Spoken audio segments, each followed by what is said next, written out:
So, just Hello, everybody. Oh, sorry. Go ahead. no, it's all right if we're live. It's cool. Okay.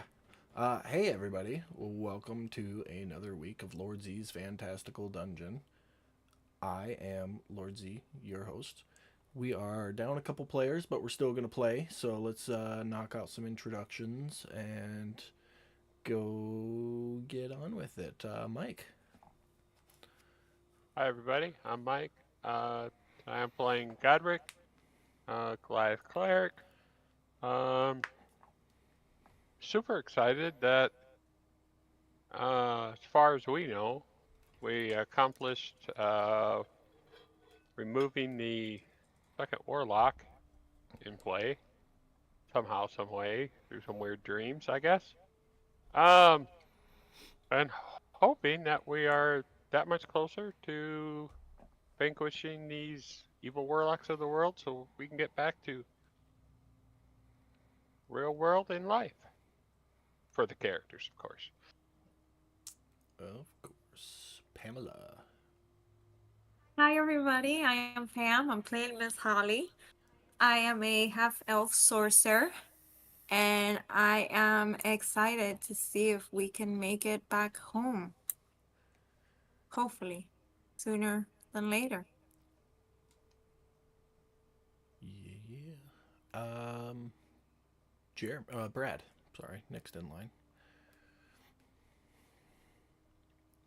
You're muted. Thank you every time. There we go. Got it. Just ignore that. That was a mistake. I am Brad, and I play Erdan, the Furbolg Twilight Cleric. Yeah, we'll have to see what's going on with him since sounds like we kind of accomplished what we were set out to do. Last up for tonight is Jeremy. Hi, I'm Jeremy. I play the Azamar Paladin slash Werebear slash Deathcore Unicorn Sir Fluffy Butt, who, due to my own miscalculations, does not have wings yet, but will have to wait till next level. Alrighty. Well, as Mike kind of touched on, last couple weeks was you guys getting trained by a fairy warlock and her variety of summoned beings. After which you realize was a dream, a foreshadowing, a warning, if you will, about the dangers of the path you were on. You woke up around the table where you had met Lady Seraphina, who had left you a parting note and two parting gifts. First of which, a rod looking very similar to the one that the warlock Desser had been wielding. And the second one was a deck of cards. The note attached to the cards said each person can draw as many as you want, but you can only draw one time. Some of you drew, some of you didn't, and then I believe Godric took the rest of the cards and put them in his bag for safekeeping in case anybody who didn't draw decides they want to later on. And as you were kind of discussing what ifs and what to do next, the path of the labyrinth opened up, heading towards the ship. About 50 feet away from you guys is a clearing, the center of which lies the purple crystal that Desser was contained in, albeit less glowy than the first time you saw it. Inert would be the right way to describe it in comparison. And I think that's where we left off. So take it away. Well, do we have the means to summon the ship to where we are? Do you? Do you have any way of communicating with the ship? Anybody? Yeah, I was going to say that was a group question, not a. Oh, DM sorry. question. Oh, It's okay. big point I had missed is Miss Holly had attempted scrying, or not Yeah. scrying, sending to the wizards who had sent you to the Shadowfell in the first place, which subsequently led to the Astral Sea and the Feywild, and you were able to communicate with them, and they said, "Bring the crystal, get back here, call us when you're here." Don't touch it. Yep. Pretty Don't much. touch it. No touchy. Essentially. I don't know if I can contact the ship, but Didn't you say that we could see the ship through the clearing when the path opened up? No, you can't see the Oh. ship, but the path is heading in the direction of the ship. Okay. Well, let's just head that way for now. We'll get to the crystal. We won't touch it, and then see if we can decipher how far away the ship is and try and get it over here. Maybe we can rig up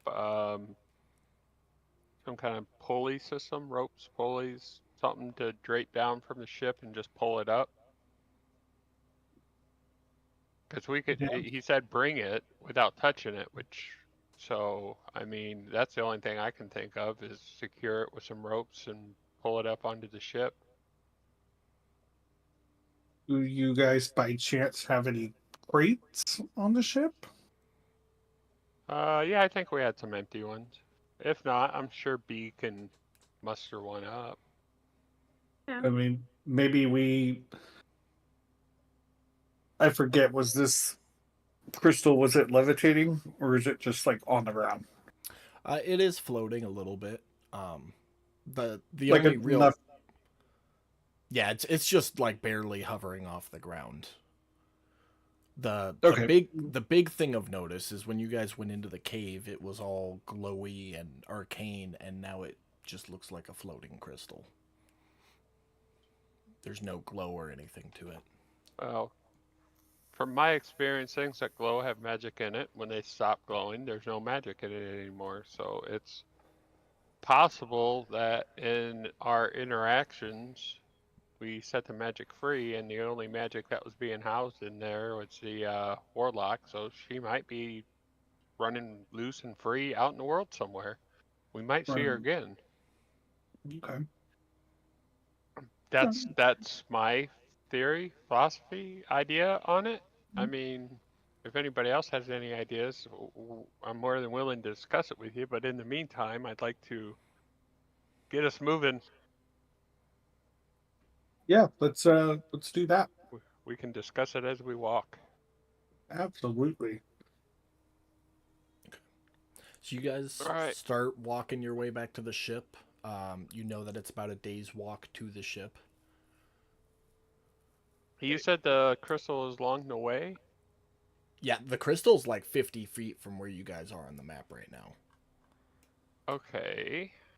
So, here, And I'm assuming it's too big to put into the bag of holding. you might be able to squeeze it in. So, roughly, this path is just a straight on path, a wall where each of those lines are, and the crystal's Okay. sitting maybe there. Well, I mean, if we can get it in the bag of holding, let's just do that. Because I'm kind of afraid to leave that thing behind. Yeah. That's fair. I was thinking the crystal would be too big to get it into the bag of holding, but It's if the DM thinks probably as big as Miss Holly's torso around. So it's not super big, but it's not like I can hold it in my hand small. So if I opened up my bag of holding, flipped it upside down, could I essentially put it over the crystal without touching the crystal and just Yeah. kind of scoop it up with the bag? You might have to force it a little bit, kind of like when you were squeezing the bag between the bars of the cage, but you're pretty confident you could get it to fit. Without touching the crystal. Mm-hmm. Okay. Then yeah, let's try that. Okay. Make a dexterity check for me.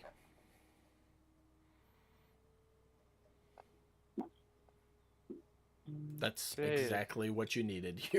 You're able to flip the bag over the top of the crystal and just like wiggle it down, making sure, being extra careful not to touch the crystal in doing so. And the crystal is in your bag. Go ahead and add a purple warlock crystal to your bag of holding. Okay.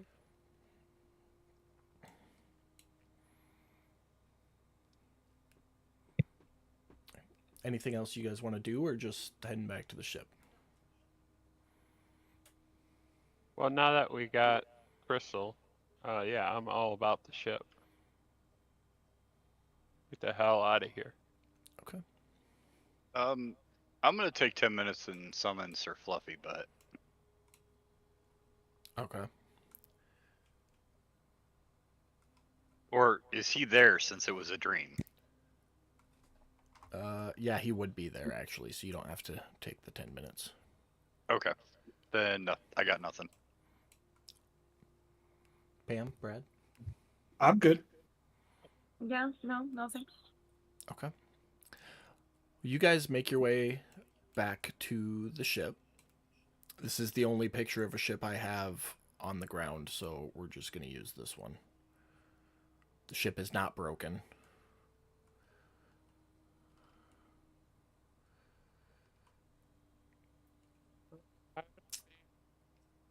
Regular ship photo. Oh, yeah, I can do that, can I?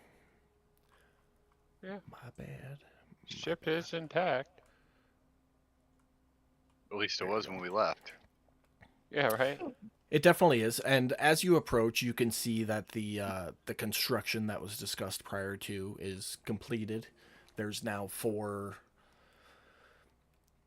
stilts, I guess you want to call them, on each corner of the ship that are able to be lifted up and like fastened to the side of the ship long ways during travel, so they don't just Alright. drag.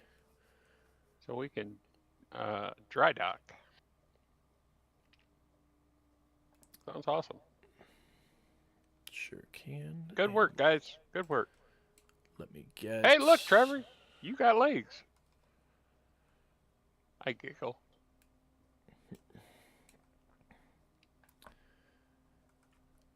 Sorry, he chuckles. He chuckles back. I'm just putting the crew members on the map. You're fine. So I look at Miss Holly and I say, I swear to God, I did not get him high. He just is really bad at jokes. It's okay, I know. And if it happens, as long as you have his consent, then it's fine. He's a big boy. He can residual handle it. from being in that burning cave in my dream. Quit it. Yeah.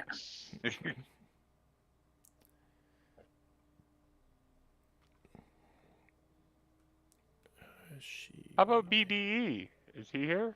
He's down in the bottom of the ship like he was when you guys left. Okay. Well, The when I only- first looked at the map, he was, but he's gone. That's why I asked. We Oh. kind of lost him in the maze. Oh, I see what happened. Hold on. So, When I close the token thing, it. oh, that'll make your interest happy. 3, 4. Because I promised your interest we'd go look for BDE if when we were done. Oh, that's right, because he was with you guys and then he ran off. Mm-hmm. That's right. Nope, he's back at the ship. They put him back in the lower hold. Awesome. Everybody is here. I don't have Madame Pompey on there right this second, but she is there as well. Yeah, she was with Bairn down in the crew quarters. Yeah. Because he had almost cut his leg off. Mm-hmm. Well, Baron is upright now. He has a little peg leg.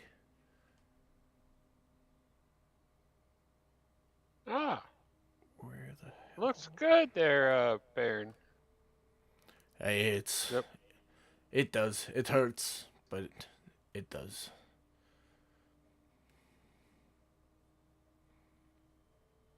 Well, I mean, once we get back to more advanced healers. We'll see what we can do about helping you with that. It sounds great. I assume since y'all are back, things went according to plan. Uh, I, I, Ish. I, I'm just gonna bear it all and be honest with you. We think so. We're about 99% sure, but some weird shit happened while we were down there. As far as we can tell, we did what we were supposed to. Um, we contacted the wizards who are essentially our point of contact for this, and we need to get this crystal. And I tap my bag uh, back to the material plane. Aye, So sounds like that's the where we're plan heading. went as good as it could. Well, Madame Pompey be the one that knows where we need to head. We can take off as soon as you give the word. Yeah. If nobody else has any other business here in the Feywilds, then yeah, let's get Madame Pompey and we'll get moving. Uh, Brad, while Godric is talking to Bairn, you glance out, taking a look at the surrounding trees, and you see a familiar face hiding in one of the bushes. I will start heading that direction.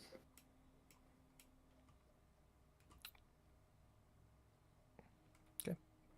The rest of you just see Erdan get off the ship and go into the woods. I look at Rick. Where is he going? I, I don't know, but um, Baron, finish prepping finish going through the final preparations for leaving. But don't take off. Let me go find out what's going on. Better yet, I, where is Fitz? Just got back. Where'd he go? Where's everybody? I am taking a nap. Oh, well, I was Papa gonna. Bear's tired. All right. Oh, Well, got Rick. I'm not that fast, but I'm sure Fluffy Butt is. I would have set Fitz, but he's not here. I guess I'm running. Well,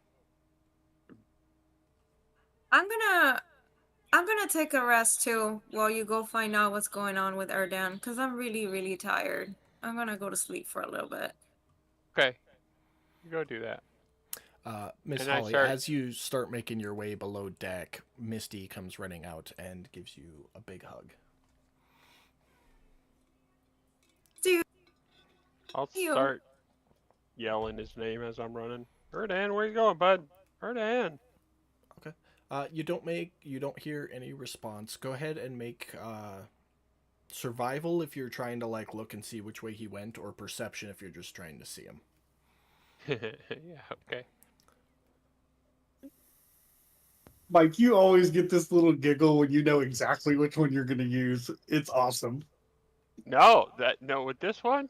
No, with Godric, it doesn't matter which one I use. They're both the same. I can't. I'm not very perceptive or survival like. I'm not Okay. here for that.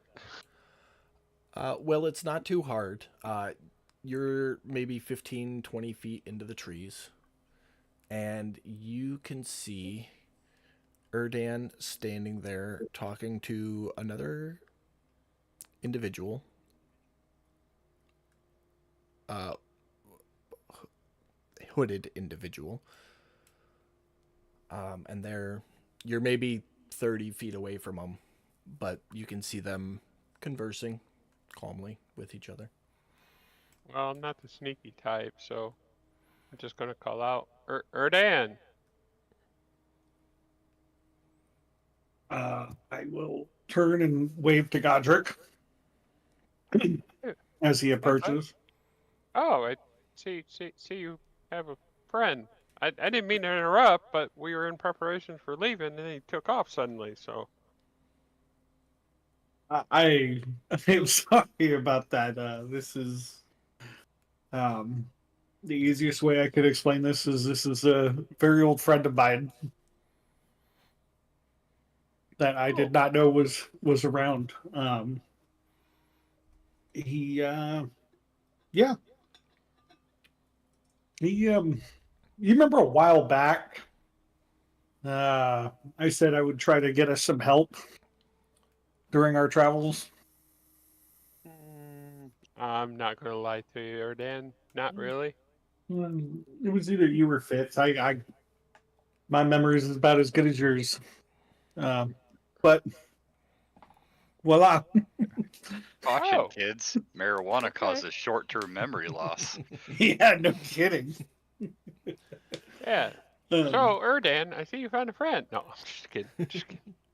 All right. Well, are you still planning on coming with us? that is probably a talk that we should all have if we have a Okay. moment before you all leave. Well, yeah, we're in preparations to go now, so I'll let you finish your conversation with your friend. I will hold off on the shipping out until you get back then. But with you running off, I was a little confused, but that clarifies everything. So I'm sorry I interrupted your conversation. I'll let you get back to it. And nice to meet you, Ben.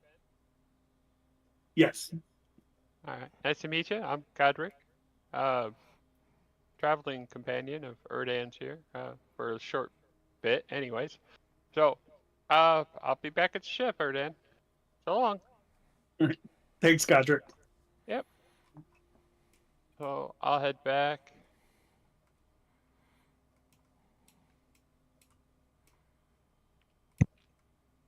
Um, let's see. Miss Holly said she was going for a nap herself. It's already taken a nap. Um, I guess I'd relay the information to the crew that we're putting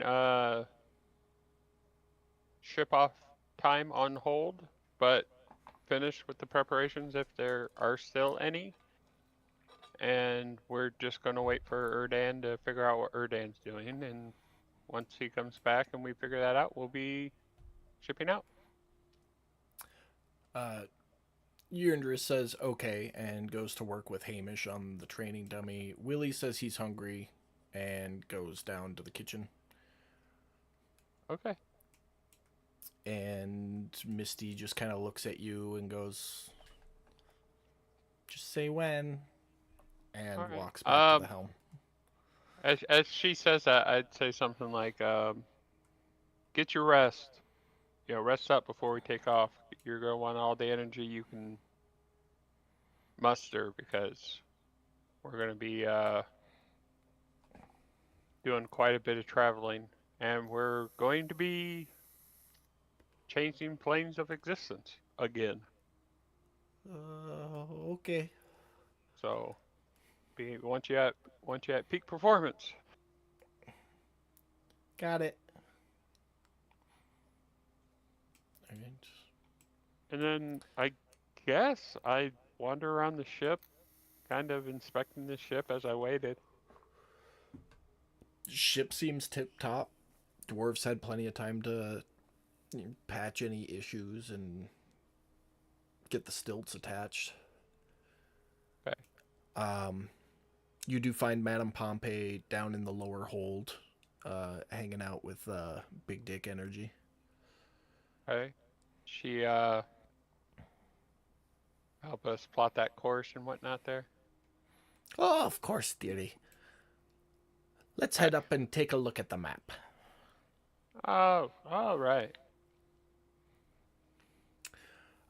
So let me put up the world map here. The portal she knows of, that's big enough for the ship to travel through, is northeast off the island in that general area. Oh, there it is. I had to zoom out a little bit. Okay, Yeah. well, It's very Then much just kind of head generally that direction, and you'll know it when you see it type situation. well, then that's where we're going.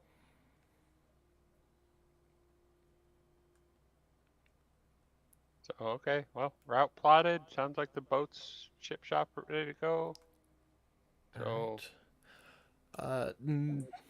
Maybe 20, 30 minutes has gone by, during which time you inspected the ship, went over the map with Miss Pompey, everyone kind of doing their own thing. And Erdan will come back to the ship with his new friend. You got a friend in me. all right, well, I'd meet him as he came boarded the ship. I was just gonna say I was gonna walk up to Godric and ask if we could gather everybody and chat really quickly. Sure. At I least all I of don't our think traveling companions. I don't think we have a bell. We should get a bell. Ring a ding a ding ding ding a ding ding ding. You know. But yeah. Okay. Yeah. I'll be right back. I'll head downstairs and knock on doors and you know, Okay. wakey We're not wakey. going to move your No token. eggs and bakey, but Willie uh, comes up top. Miss Holly and Fitz, you guys going up topside? Yeah, just took a quick nap.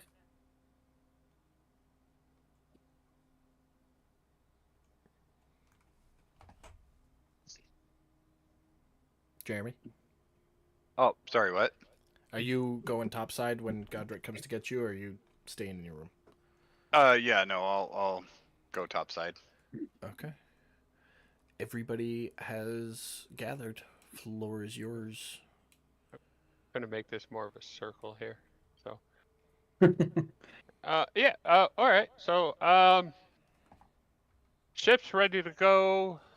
Plot course is plotted. Um, Erdan, as you can tell, is brought up friend, and he said he would like to discuss further travels with us. So I will open the floor to Erdan, but everybody is now gathered.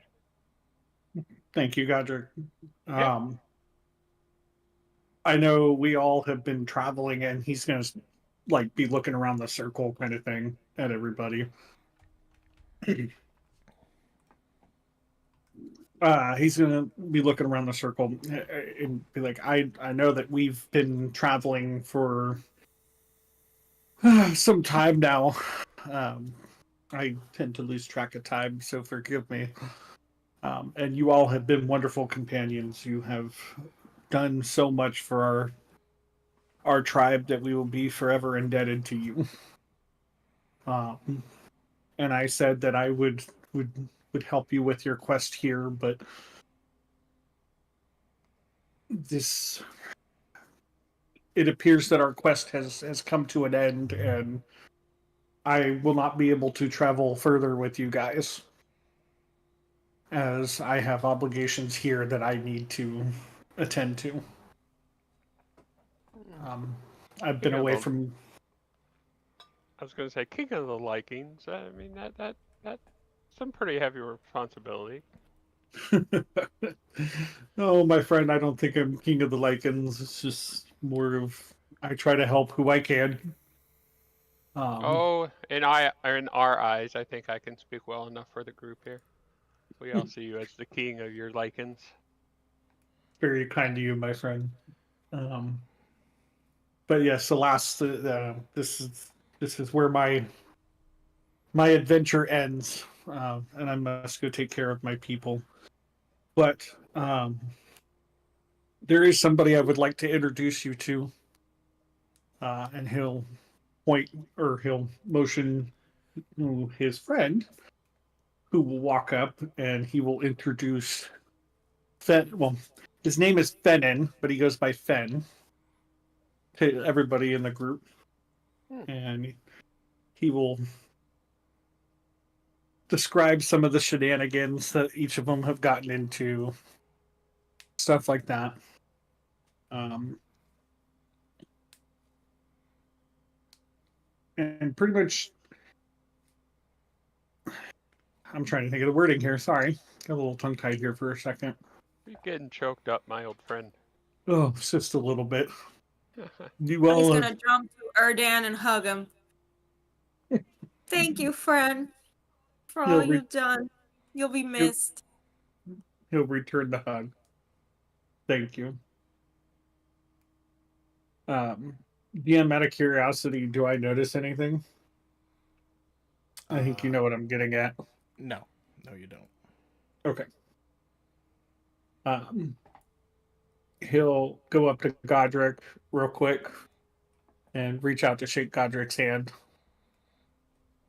Firm grasp. My friend, you were one boulder of a man. I thank you. You're one beast of an ape. He'll chuckle. He'll go over to Misty and be like, "Little one, you are in good hands, and these people will take care of you." And uh, I'm going to ask, and he's going to kind of lean in as he gives a hug to Misty and tell her, "I'm going to ask that my friend is able to go with you and watch over you." Kind of pat her on the back as he moves on to Fitz. Oh, wait. First, Yindris. We'll go to Yindris first. And he's going to give Yindris a hug and say, I know you don't like villages. I know you don't like those things. I can't remember if we've ever opened up to each other about what happened or whatnot, but just know that you will always have a family here. And he's going to give Yindris a hug. Maybe just a little one, just because he doesn't want to get the wrath of Yindris. And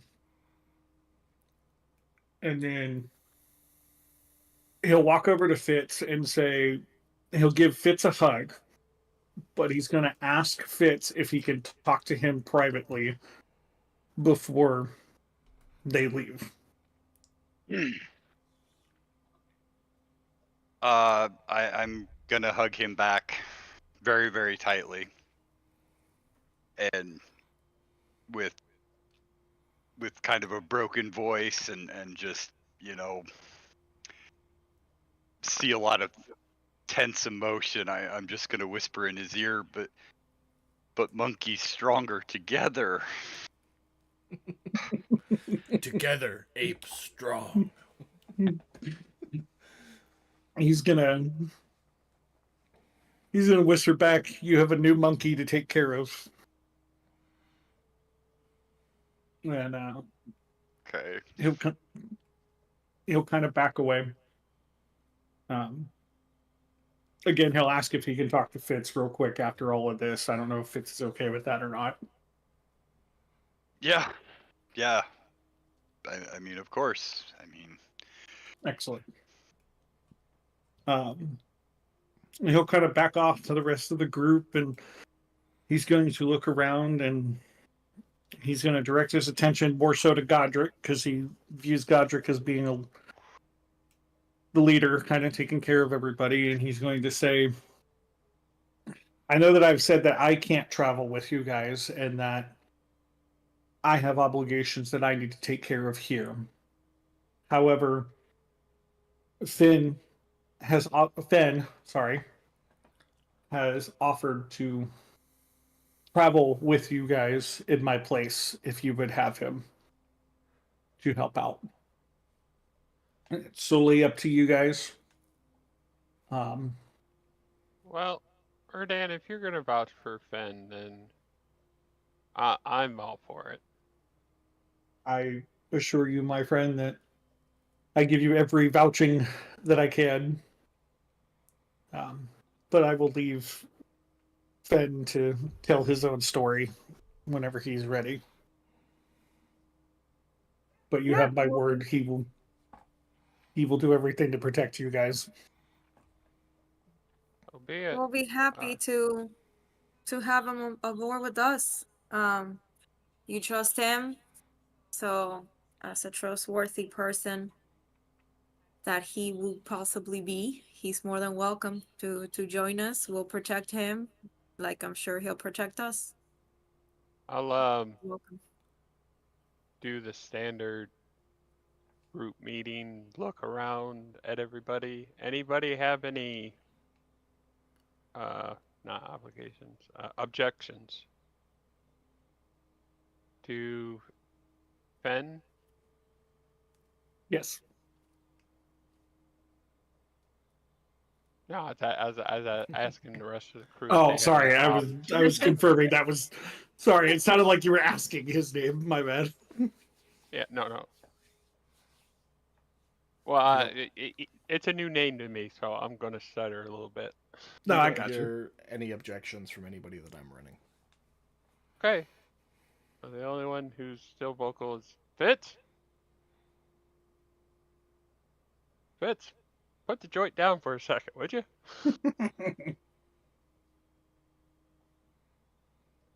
You okay with a new member taking Erdan's place?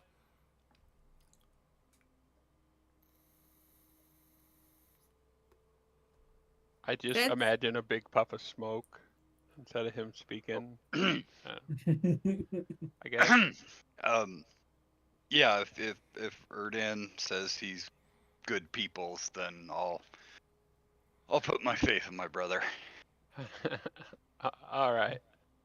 Well, no objections. Ben, welcome to the crew.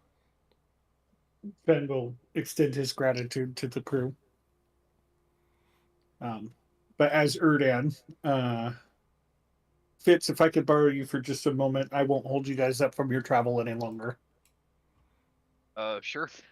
Yeah, lead on. He will walk over. Yeah, that'll work. The bow.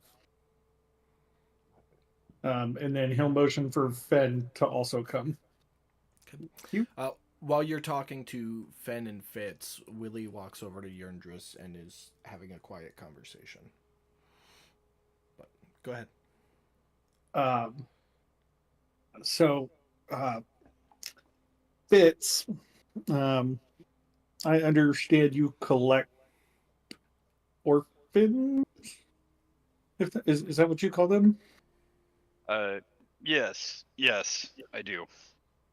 Um, my friend Finn here is, I guess you could say, sort of an orphan. Um, Again, I'll let him tell his story when he's ready. Um, but I think of him as my own, and he has continued to watch over me just as much as I've watched over him.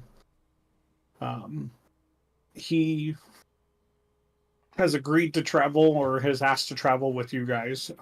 In return, he hopes to learn from you about how to take care of the others and basically, to summarize it simply, to defend the homestead, put it in the most simplest of terms. Um, but he's also here. He knows the ways of our tribe. He's been with us for a while. Um, so if you have any questions or any wonderings about your berryness, um, I'm sure Fennin could help you in some way of sorts. Um, but I also wanted to let you know that I spoke with Fennin about our book situation. Okay.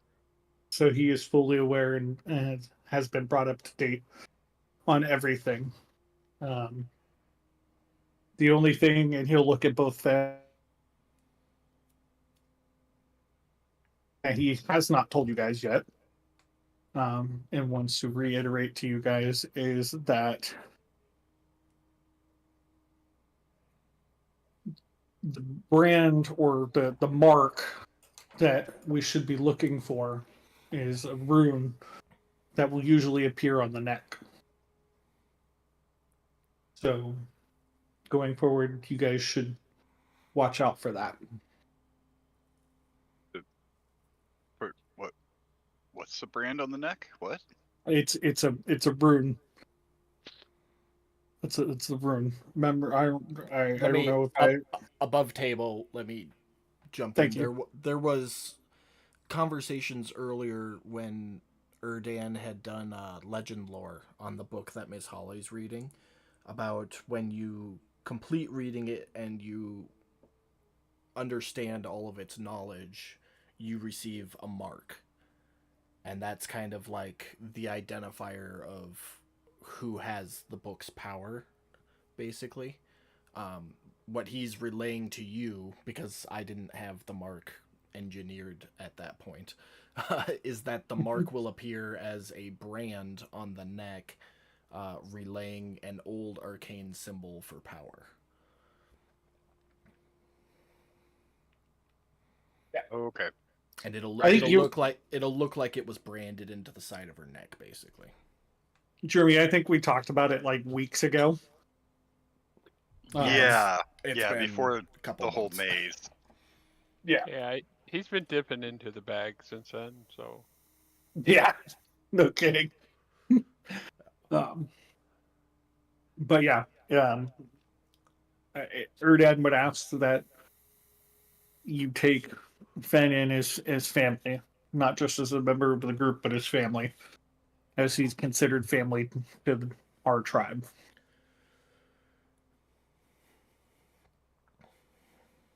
I can do that. I am gonna miss the shit out of you, though, man. And I'm going to miss the shit out of you too, you big furry lump. I am really glad we got past that little kersnuffle with the whole werebear thing. I am too. As old as I am, sometimes you have to teach an old dog new tricks. an old ape. Yes, old ape. Thank you. Well, it's all right. You've taught me just as much, if not much more. I appreciate that, old friend. And remember, he's gonna. Out of curiosity, where did you put that emblem of saloon that he gave you? Are you wearing it? Yeah, it's uh like hanging from my belt, kind of like just off to my hip. Okay, but visible. Yes. Okay. So he'll look at you and be like, "Don't ever forget that I'll always be with you," and he'll point to the emblem, and signify that you're going to have a piece of the tribe with you. I will carry it proudly for the rest of my life. Thank you, my friend. I will let you guys get on your travels as I have a long travel home myself. And um, he'll give Fitz one last big hug, kind of like that brotherly embrace kind of thing. And he'll whisper to Fitz, "May the moon maiden guide you and keep you safe on your travels." Thank you, my friend. Thank you for everything. You too. And with that, Erdan will be on his way. As Erdan goes to get off the ship, uh, Willie will give Yerndris a huge hug, which Yerndris returns, and then come over and Erdan, wait, Yes, my friend. I'm coming with you. If that is your wish, as I stated before, you all have a home here. If you would like to come, you are more than welcome. He turns back to the rest of the group and goes, I have enjoyed traveling with all of you, but I love the freedom in the wild here, where I can really be myself. So will stay. Oh, sorry. It's all good.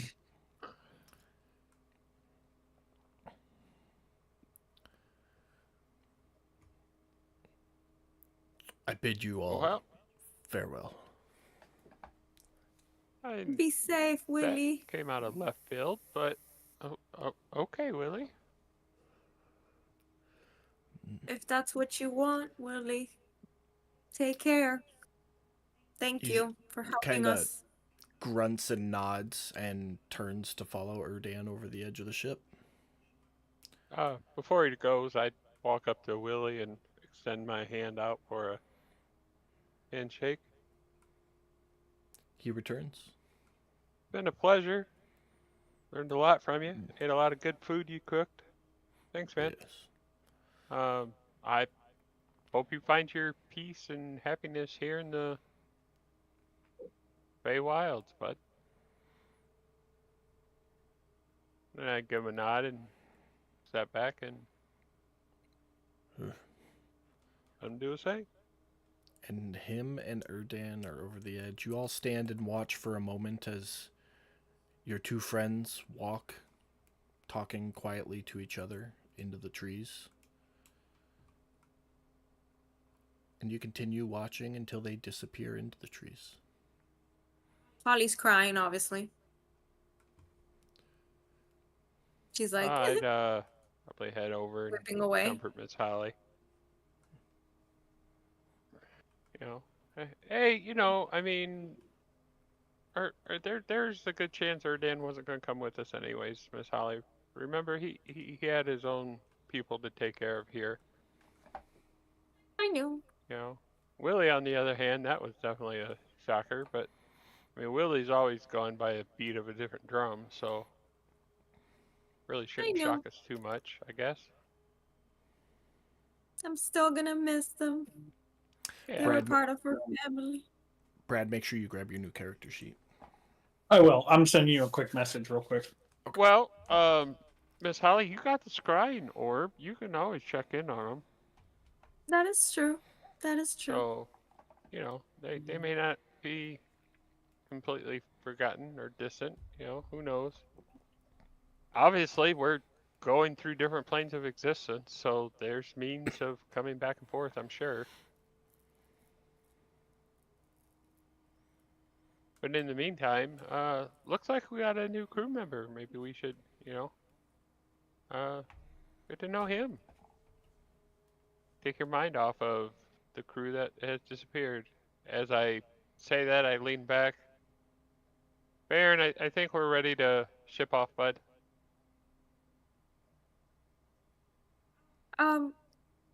Got Rick with kind of everything that's been going off. Do you want to fly the ship? Do I want to fly the ship? Yes, I just feel exhausted. And Misty's probably exhausted too. Uh, I don't think I ever got the proper training for that, but It's very simple. I'll show you. I, I, yeah, I suppose I could give it a shot. Okay. Oh, Brett left.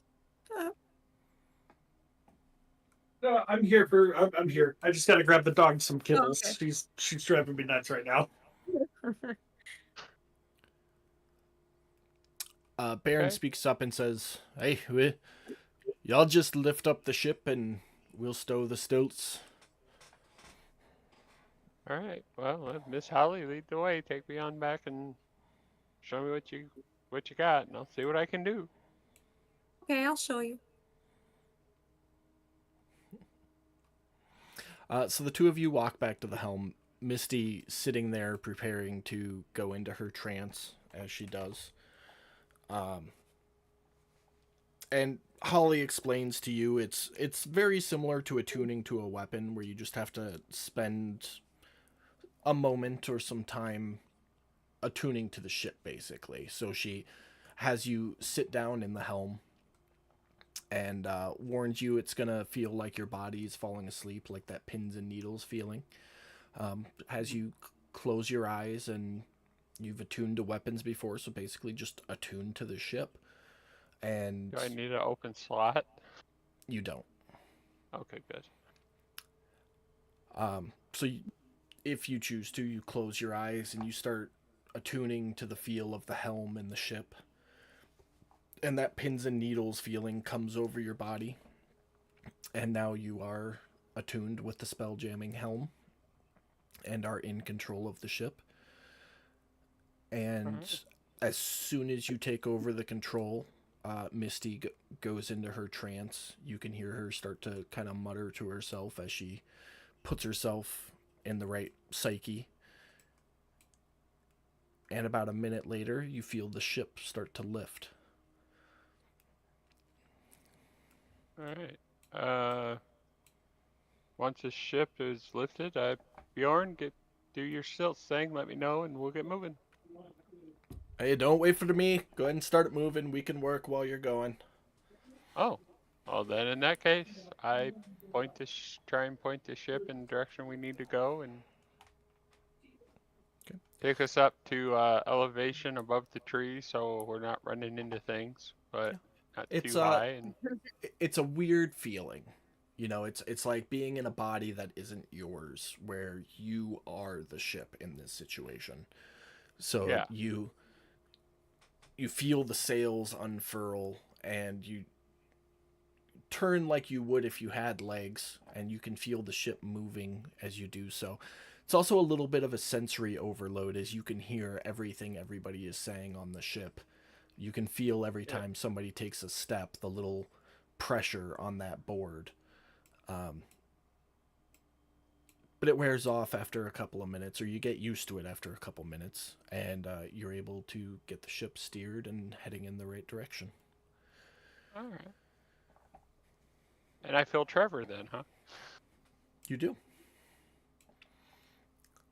You feel him Ah, sway and wiggle and scratch yeah, his you ass with a branch. enjoying the wind, Trevor? Sure am, Godric. All right. Well, let's get you a little bit more wind, and take it up from a crawl to a good-sized pace, and off we go. The ship is off. You all are heading due north with an anticipated 2 days travel time, give or take. Okay. While traveling, what is everybody else up to? I'm gonna go to a little corner and read. Any corner in particular? Yes.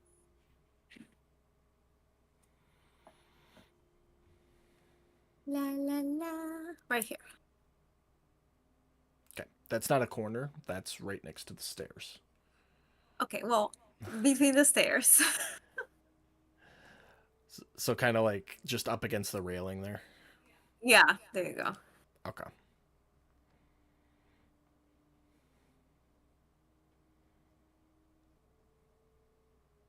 Jeremy, you up to anything in particular?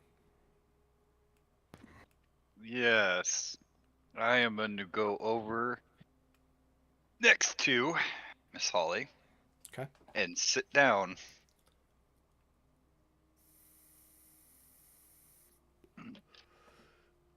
Pam had to step away for a second. Brad, what's Fennin up to? Haha, I'm back. Sorry, I missed exactly 2 days travel. Last I heard was 2 days travel to. We Yeah, are it's pointed in the direction we're supposed to be going, and it's going to be 2 days to get there. roughly. Okay. I'm sorry. Where are we traveling to again? Or I guess The Fenton doesn't portal. really know that. Okay. So Fenton is more of just gonna walk around the ship and kind of observe everybody and observe the ship. I mean, I don't know that he's ever seen a ship like this ever. Probably similar to Erdan. Okay. He's probably never had any experience with it. you, Brad, are familiar with what's on the ship, so I'm not gonna re-explain Yes. it all for the sake of Fennon. But he spends however long you want walking around inspecting the ship and getting familiar with all the goings ons. Pam, Fitz came and sat down right next to you. I think you're muted. Can you hear me? There you are. Yeah, And can now, now. Hi, Father. so Holly, I think we need to have a conversation. Um, right now? Yes, right now. Before you're branded. Okay. Holly closes her book. What's going on? Um, as I'm sure you know, because you had the Spelljammer helmet on when me and Brad were talking about it, I'm Who's aware of Brad? that book and what, Erdan gave me all the details that he got from his spell about it. So, like I said, I have complete faith in you. I know you're a good person. I am just deeply concerned about the fact that you have been lying to all of us about this book. So I just want to know, do I need to be concerned about you in this book?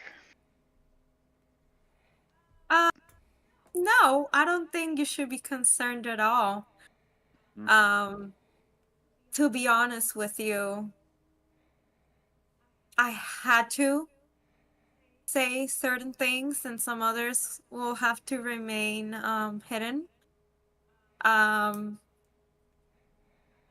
I don't know. It's just some dreams, just like everybody has had been having, and then sometimes they come to reality. And I was just called to read this book, and at that time I was told that in my dream that I couldn't really mention anything to anybody. So, as you know, with everything that happened with Lyra, among other things, I was just concerned that if I did tell you guys what was really all about, you guys were gonna be in a certain way of harm.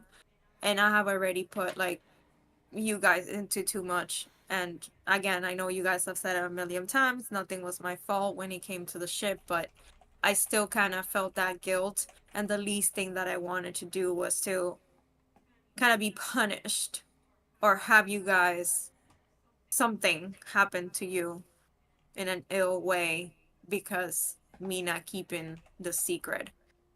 I mean, eventually, I kind of knew you were going to find out. It's just that at that time, I felt unsure and unsafe in telling you guys about it and then causing you pain.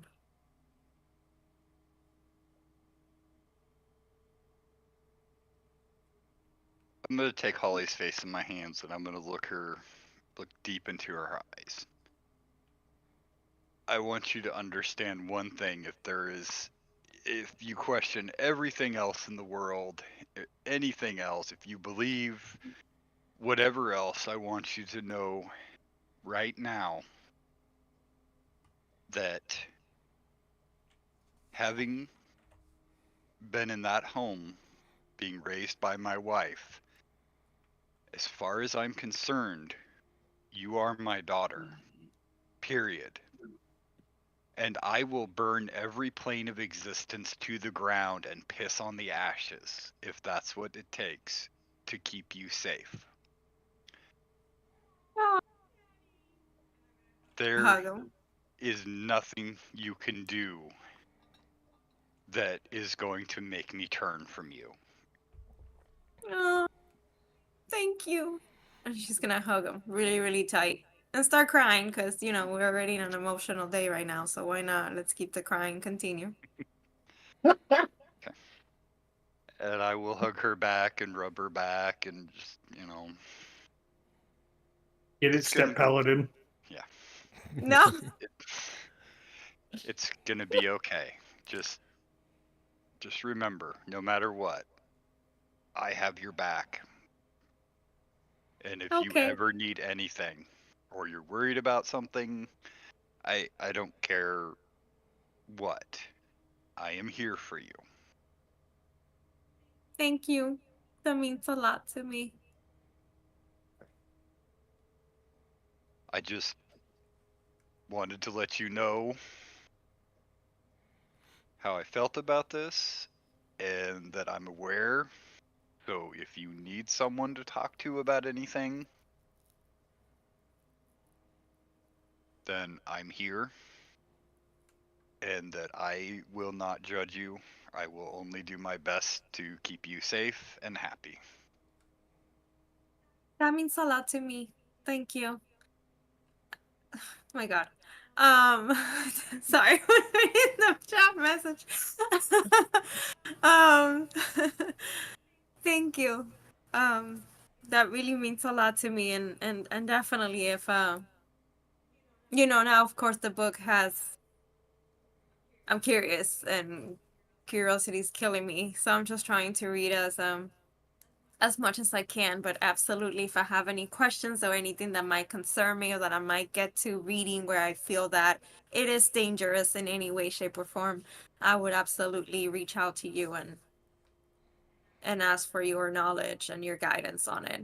But I appreciate it. Thank you. You're very welcome. And I will let you read it then. I didn't want this to go any further without you knowing how I felt about this and the support you have. Of course, absolutely. And I appreciate that you came to me to talk to me about this. And again, I didn't mean any ill intentions when I wouldn't say lying, because eventually this would have come out, but at that moment I had to kind of hide it from everybody. Uh, So, and that's fine. I assumed it was something like that. You're not generally the type to keep big secrets from people, but mm-hmm. at least this way, at least between the two of us, it's it's in the open now, and you don't have to feel bad about anything. So, or Absolutely. Thank you, Father. I appreciate it. you are very welcome. I'm gonna stand up, ruffle her hair, and then go take a nap. Honey's gonna keep reading. Brad, I can't. Like, seriously.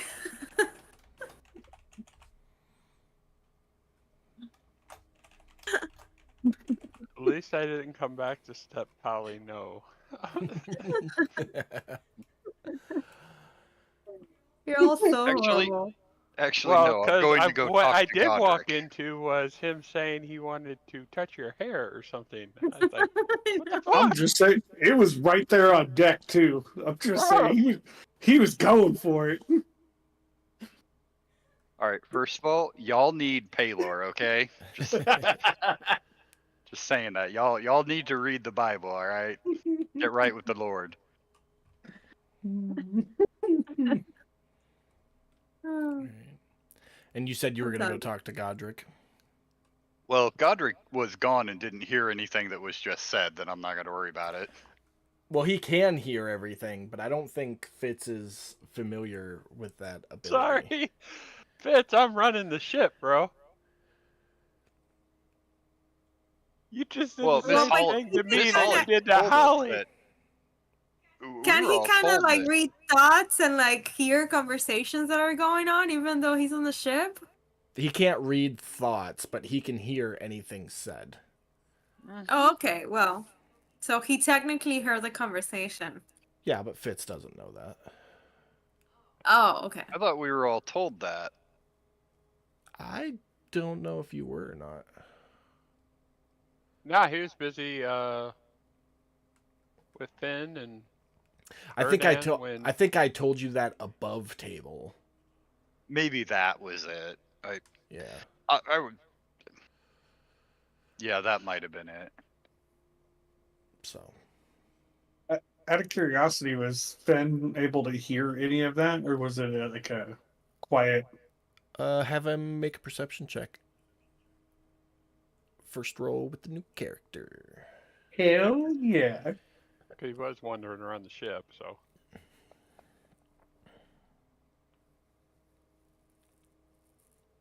He caught enough of it to get the gist of the conversation. Okay. We've got a rogue amongst us. Let's let it happen. Well, Erdan did fill you in on the shenanigans, the sneakiness, the huntingness. So you kind of get the vibe. Is I don't want to ruin your character for you, Brad. Actually, no. This might actually be a good point. I was actually just thinking about asking you this. Would you like me to describe Finn to them? Yeah, absolutely describe what they see, but as far as what he is or who he is, what his capabilities are, that is entirely up to you. Oh no, yeah, for sure, for sure. But it might help a little bit if they knew what he looked like. Yeah.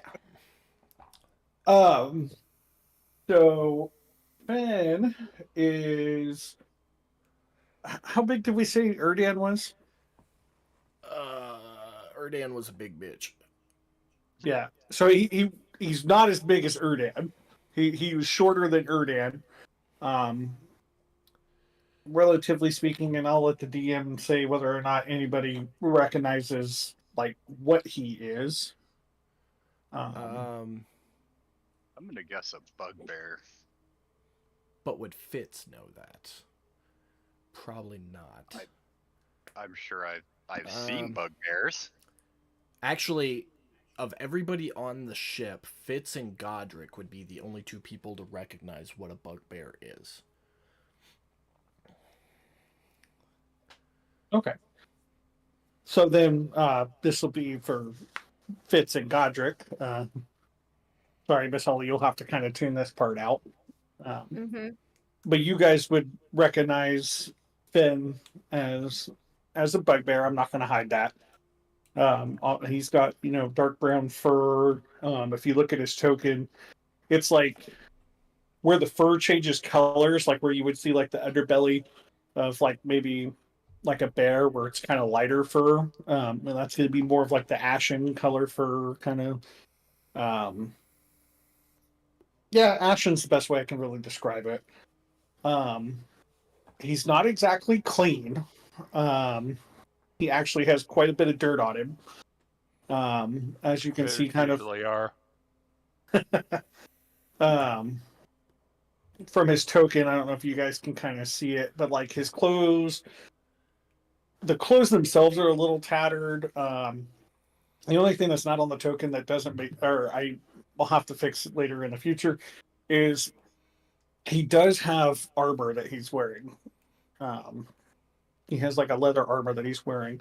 But the one thing that you will notice is, well, actually, no, you won't notice that yet. That is, yeah, you won't notice that. Yeah. So yeah, he's a he's a small bugbear for his size. We'll put it that way. And the only other thing I think I can really tell you guys is his eyes are yellow. That's probably about it. But that might help you guys a little bit. Broadly, he looks like he's been living in the wilds. Yes. Rough, tattered, dirty. It's the best way to describe it. Yeah. Thank you to our wonderful DM who described everything I said in about 30 seconds while I took like 10 minutes to do that. You'll learn. But yeah. So yeah, that's what you noticed about him.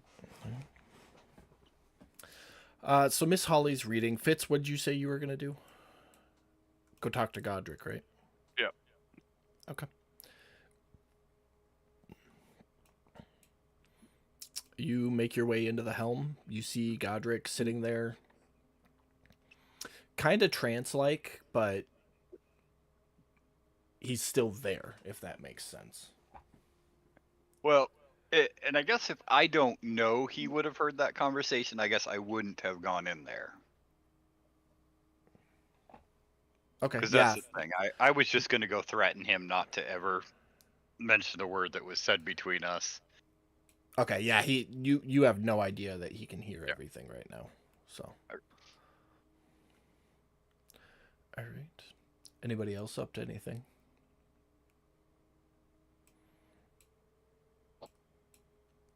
Ready?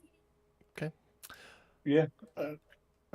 Fen is going to be very intrigued by, and I might have messed this up on my sheet, but I can fix that later.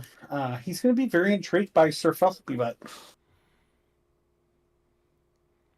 Be L- honest. like physically or just visually? Like, as in, like, he Yeah, is she's intrigued in, cute. I wonder in if she's got a boyfriend. Okay. Let me be hey, girl, hey. let me be more specific. Are you going to try to touch Sir Fluffybutt? No, not just yet. It's more of he just like, um, if you ever gone hiking and you just kind of like sat there and admired like the Yeah. animals going by, it's going to be one of those things. Okay. Well, Sir Fluffybutt, with his passive perception, definitely takes note that Fennin is staring, inspecting, watching him. Does he do anything, Fitz? Jeremy? Um,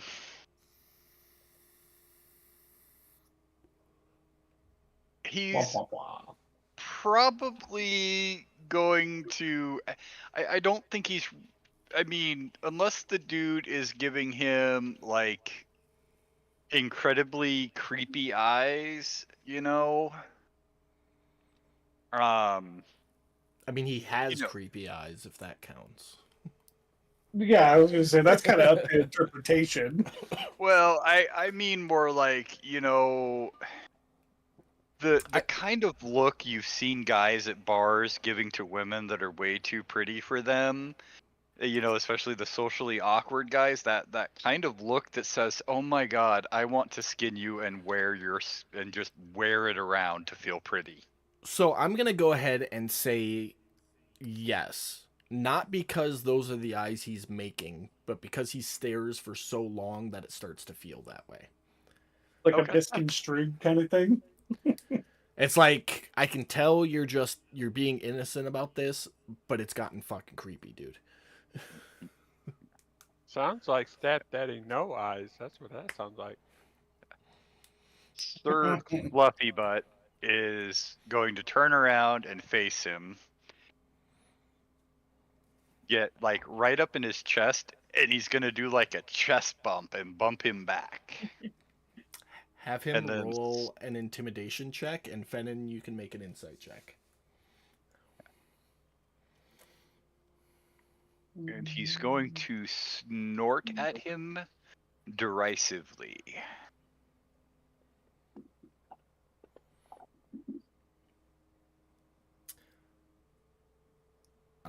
Fennin,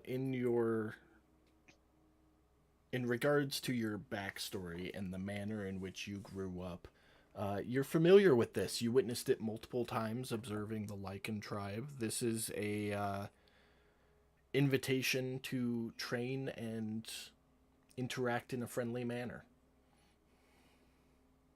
He will chest bump back and say, "Thank you, my glorious friend." Sir Fluffybutt has just been challenged.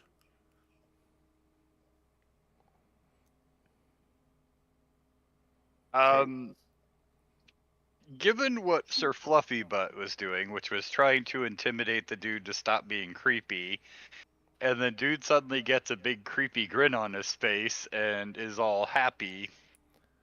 Um, Sir Fluffy Butt is going to back off while screaming mentally for Fitz, going, "Stranger danger, stranger danger!" Yeah, after seeing that, I'm screaming too. Fitz, you better get up top, dude. Fitz is standing there and just watched the whole interaction. Oh, okay. Uh, I thought he was still over there with Miss Pam, Miss Holly. This kind of happens like on the tail end of that. So Can Miss Fitz, Holly see what's going on? yeah, no. So you and Fitz are just finishing the conversation you had when you see Sir Fluffybutt kind of flare up to Fennin, and then Fennin flares back, and they bump each other back and forth, and Fennin says, "Oh, thank you," and then Sir Fluffybutt does like the scared horse thing and trots backwards a little bit, and Fitz. That's when you hear, "Stranger danger, stranger danger." Ben, Yes. what the fuck are you doing to my unicorn? Oh my god. Nothing. Good choice of words.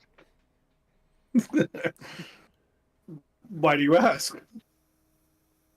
Well, according to him, you were staring at him in a very creepy manner.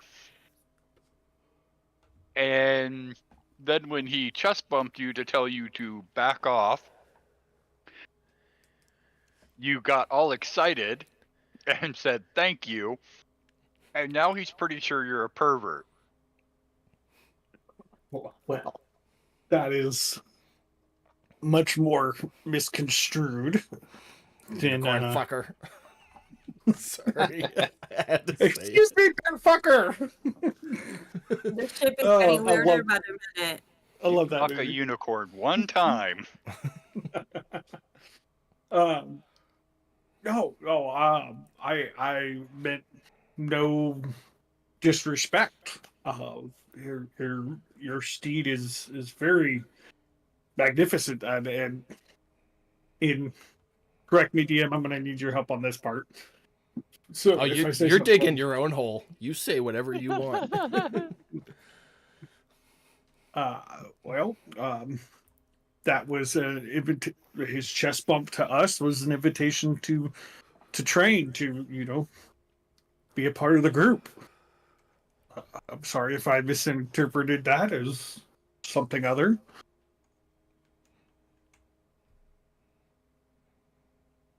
Yeah, generally when a horse comes up and bumps you out of his way like that, whether they have a horn, wings, a snake tail, whatever, that generally means you're in their personal space or upsetting them in some way. My apologies. Now, I mean, I get it. You look different than, some folk. And that can cause misunderstandings. And I've explained to Sir Fluffybutt that you are simply admiring him and noticing what a wonderful and majestic creature he is. And he has responded as you should. Um, so, Well, to be clear, all creatures are majestic. I just have not been this close to a unicorn before.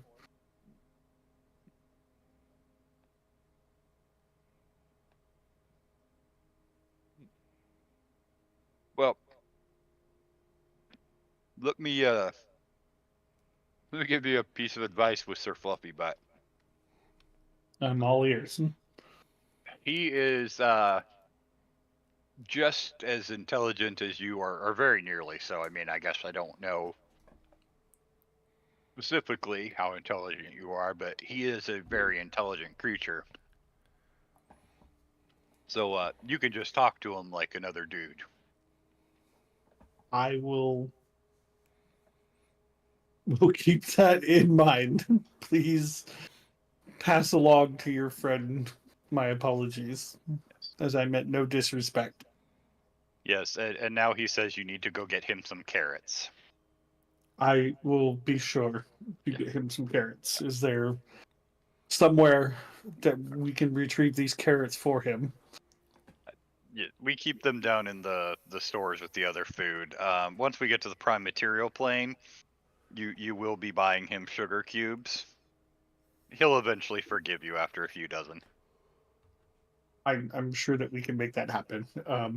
In the meantime, if it is okay with you, I am going to go find these uh, carrots that you spoke about. Good man.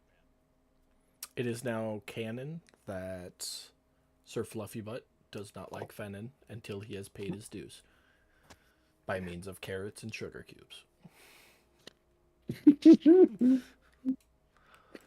Out of curiosity, does the ship creak with as much damage as it's done? The ship is mostly repaired at this point. Okay, never Like mind then. 99%. Okay. There is some creaking just with the shifting of boards as the ship moves, but it's not from Mhm. damage. That's just normal ship noises. Like people walking across the deck or anything like that? Yeah. Okay. Never mind. Fitz wasn't close enough. I don't think. You walked right past him. So, because you were here, to get down below deck, you had to walk in here and down either this staircase or this staircase. So you walked right Gotcha. past him. I was zoomed in way too much. Sorry. It's all good. Um, Fitz, to throw you a bone, for old time liken's sake, as Fennin walks by, you will notice that he makes no sound when he walks. I'm gonna look at Miss Holly. I like him. He's gullible and he moves quietly. Yeah, yeah. I'll probably go talk to him after I'm done here with reading because I kind of feel rude that I haven't approached him. I just didn't know how to approach him. Jeremy, you cut out. I'm sorry, I missed. I missed what you said to Miss Holly. I said I like him. He's gullible and he moves quietly. Or he's gullible and he's light on his feet. That's what I said. Oh, okay. Making sure I write down what I owe Mr. Fluffy Butt. The afternoon carries on. Ship travels. You retrieve a half dozen or so carrots and bring them to Sir Fluffybutt, who accepts them. But the day carries on, Miss Holly reading her book, and Godric getting used to flying the ship, and Fennin continuing to explore the ship and all its wonders as he's never seen a ship. And Fitz, I'm assuming you'd go back to continue your nap, or unless there's something else you wanted to do. Well, yes. Now that I know that Sir Fluffy Butt won't be molested in my absence. Can't speak for the chickens you guys got in the hold still, but okay. And Fitz, you take your nap. But evening approaches. Now comes the part where you guys need to make a decision if you're going to sail through the night, stop, or if you are going to keep going, if you're going to set a watch. You guys are. Let me put the map up here for you. I just pulled the map up. Yeah, back up, I should say. Where are we? Yep. So you guys are just off, or right at, soon to be off the northern coast of the unknown lands there. Where I put that Where little that circle is, maybe? the little circle, just on the coast. Yeah.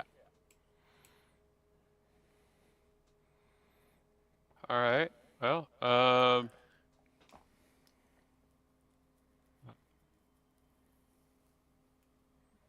I mean, hell, I'm the one flying the ship at this point, so I I vote think we go through the night and then set down during the day to rest. I mean, vote or no vote, I ain't talking to nobody about this yet. So I'm gonna set the boat down in the water. And hopefully everybody notices and Okay. You comes to go figure out what's going on. to lower and set the boat. Make a. Let's see, you're a cleric, so make a wisdom check with advantage. All right, but this time, after we kill the ancient dragon turtle, we're going for its fucking cave and treasure, Y- and it's you on you this time. you ease the ship down so gently, it doesn't even feel like you guys aren't floating anymore. It's not until a minute or two later when you start to feel the waves rocking against the ship that it's even noticeable that you're in the water.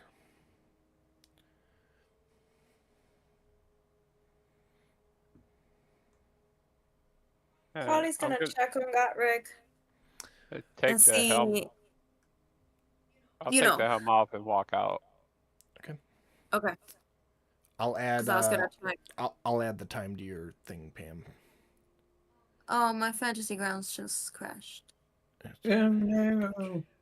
Okay. No need for rolls. I'm not lying or deceiving you anytime soon. So you got time to get back in.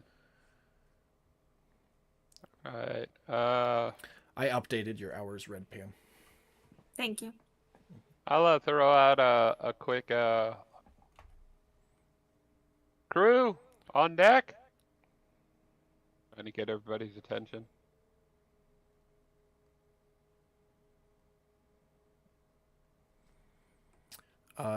Your Driss will come up for sure.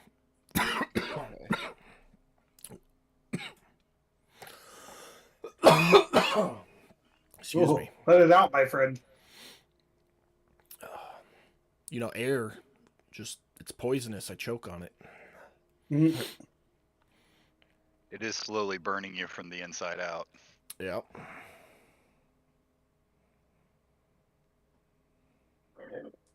It! Damn it. Damn, All right, I'll come up. Ben, you're part of the crew too. Come on up. You hear like stumbling crash noises almost like, oh, that's me. And then a second later, he comes running up the bow staircase. Hey, yeah, I'm real here. quick, guys. Okay, real quick, guys. Ben, you're new to this, so the rest of the crew already knows. I like to make group decisions. I don't like to be the one making all the decisions on my own. Um, so here's the deal: is by my calculations, it was a 2-day trip. We traveled about a day. I set us down long enough for me to rest and decipher what we're doing from here. Um, we can lift back up and go if Missy's okay with that. Um, I know from the last conversation I had with her, she said she can go a couple days or something like that. Was that right, Missy? As I look at her, puzzling. Yeah, if I now that I can trance, I can go a couple days. I'll just be a little rough at the end of the couple days. Okay, so we could probably travel and just straight travel and get there. Um, or we can. We're right off the shore. We could fly back across the shore in an hour or two, I'm sure, within that. It would take Um, you like 15 minutes to get back to the shore. okay. Take us about 15 minutes to run back to the shore, and we could park on land, or we can stay here in the water, or we could keep going. But if we keep going, not everybody's going to be at 100% when we get to the portal. So our options are pick a spot to rest, either water or shore, or possibly go through that portal and who knows what's on the other side or what we're going to run into. and be tired.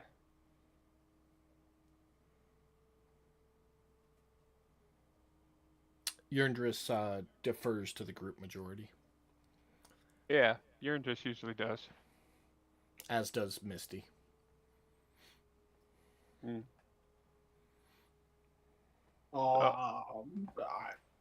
Fen is not going to be opposed to sleeping, Okay.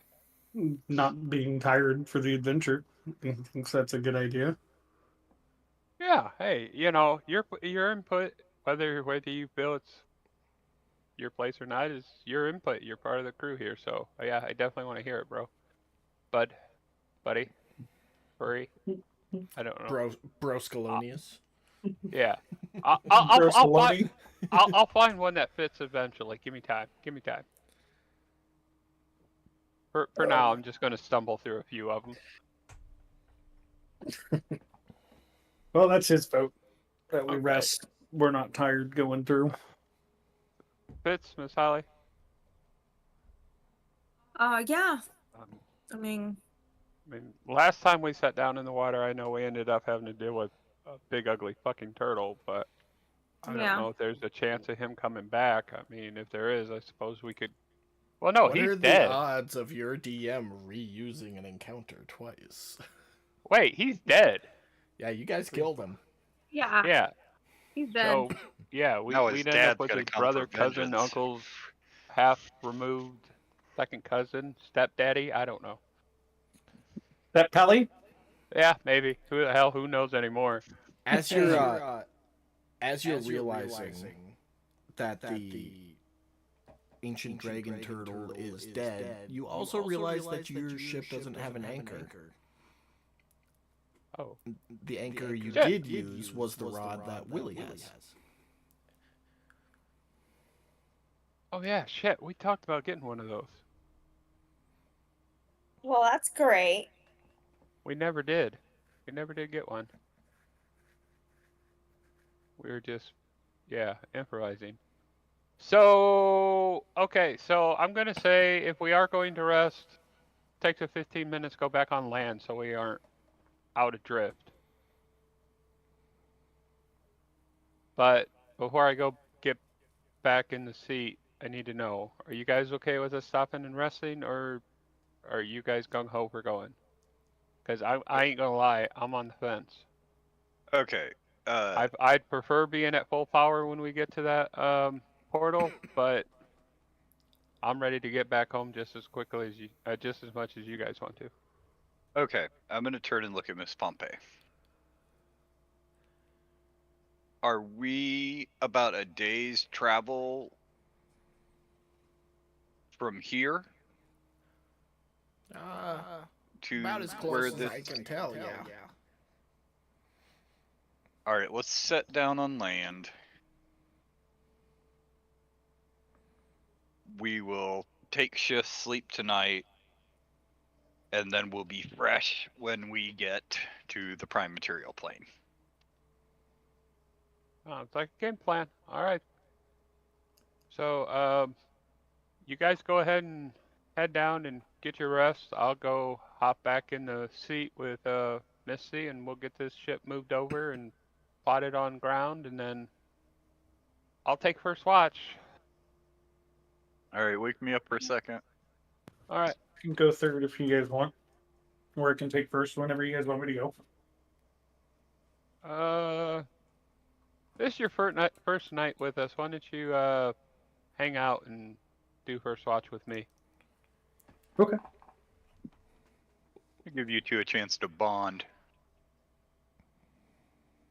That make him step Clary?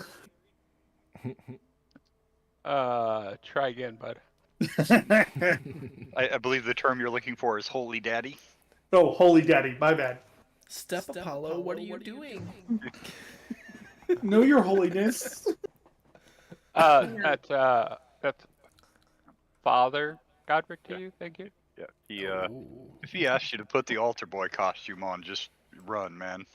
Y'all gonna wake up, Fennon's gonna have a middle part. Yes, my child. Okay.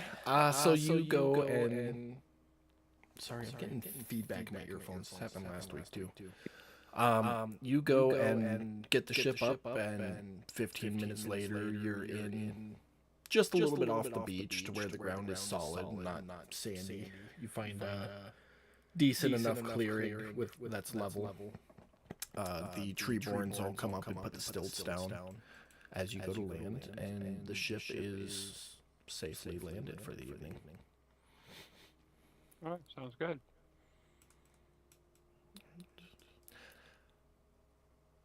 So we move into the night watch. What was the watch order? Me and Ben will take the first one. Fitz for number 2.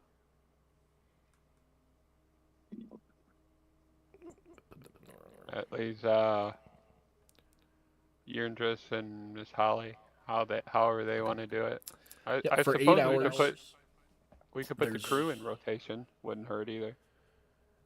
Yeah, so look at it. You and Fen going together, and then Fitz, Yurndris, Miss Holly, and Misty. That's 4. If each of you took 2 watches, that'll run the 8 hours you need for a long rest. Okay. Okay. So Fitz is going second. Pam, do you want to go third or fourth? Third. Third? Okay.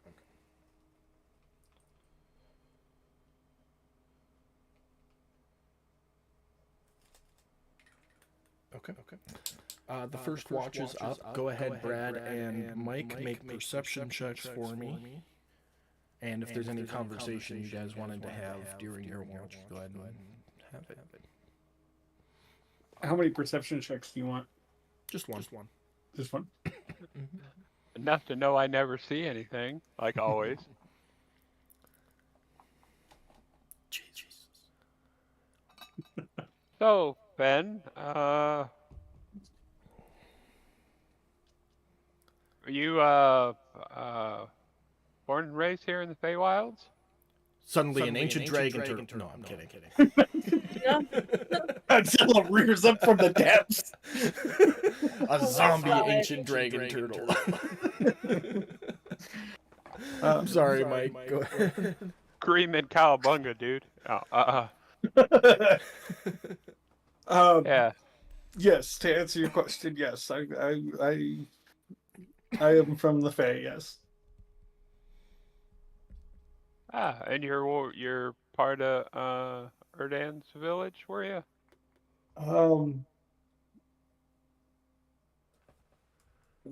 I guess you could say that in simple terms. Erdan and I have known each other for a long time.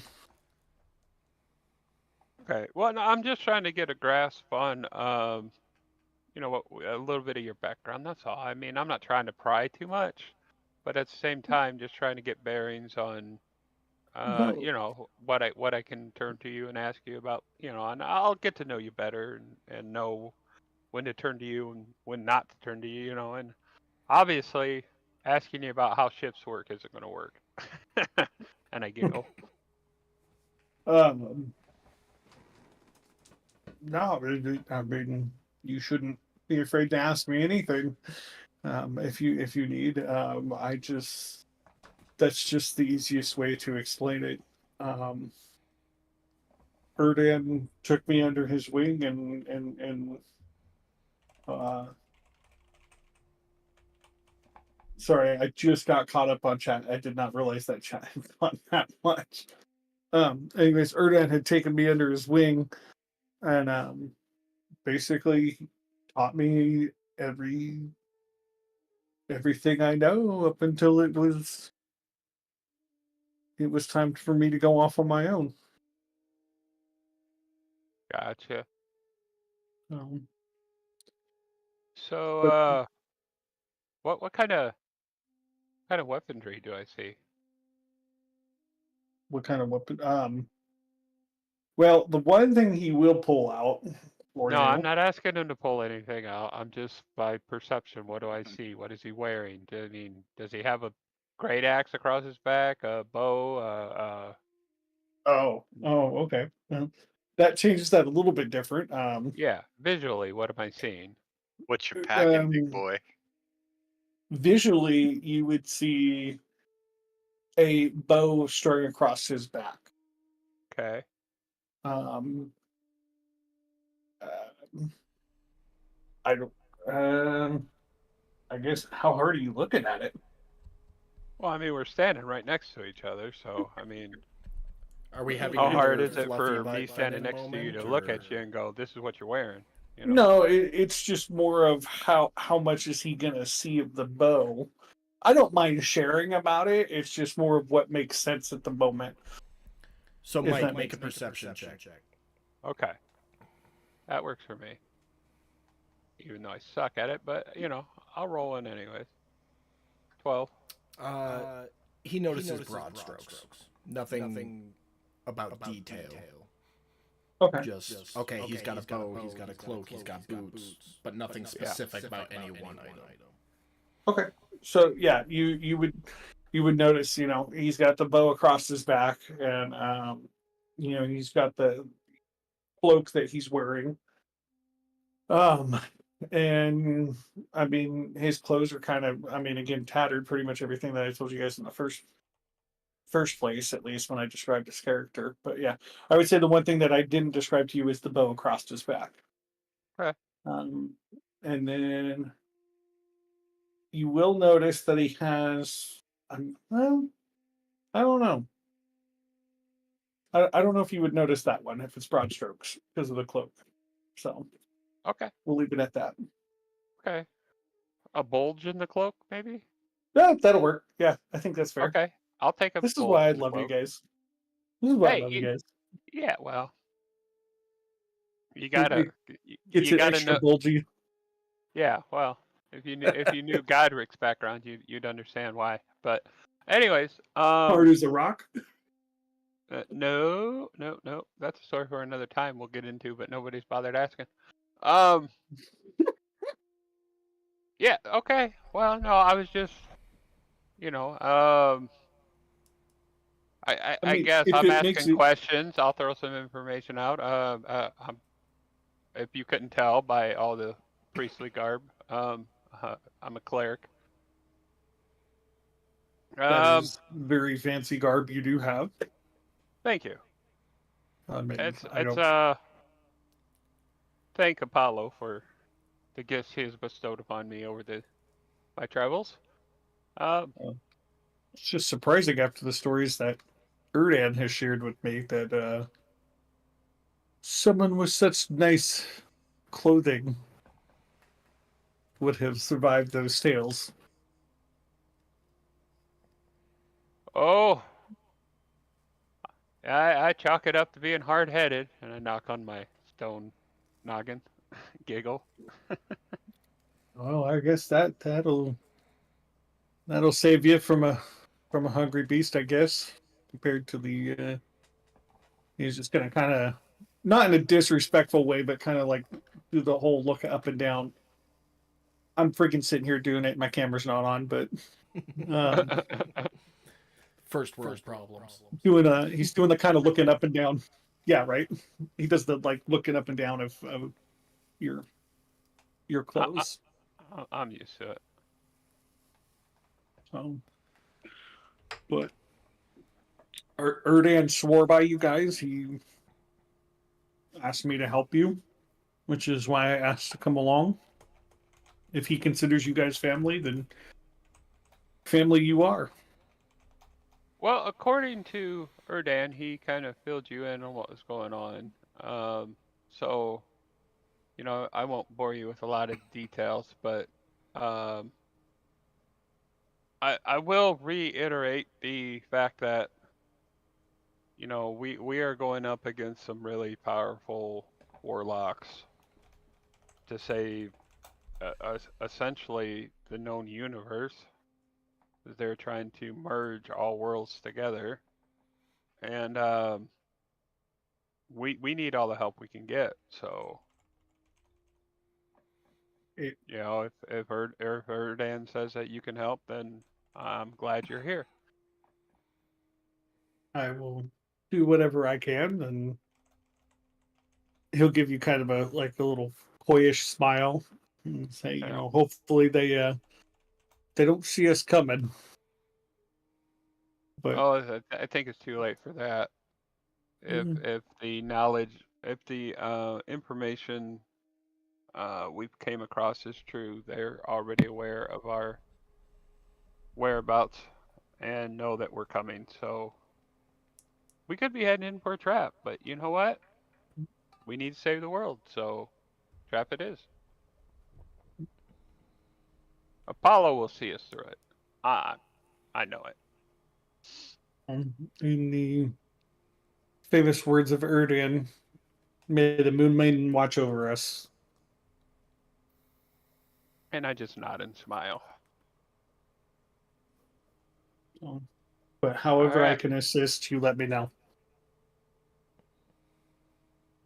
Absolutely. And Godric turns to finish his rounds of scouting, but that low perception I'm gonna blame on paying attention to Ben more than anything. Sounds good. Sounds good. Your Um, guys' watch. Oh, go ahead. Go ahead.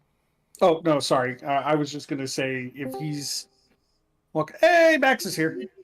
Hi, Hey, Max. Hello, hello. Hello. Um, hey, we got enough are we? time. Max, come join the party. Yeah. That one check was that for 1 hour or both hours? It was just for the first hour. I mean, unless you guys want to do 2 hour watches. Oh, I thought we were doing 2 hour watches. Yeah, me too. You have to do 2 hours each. But the way I had it in my head was you're going to do an hour now and then an hour later. But if you want to take the full Oh. 2 hours, However you guys want to do it, I don't care. You know what? You and I are gonna take 2 hours right now. Okay.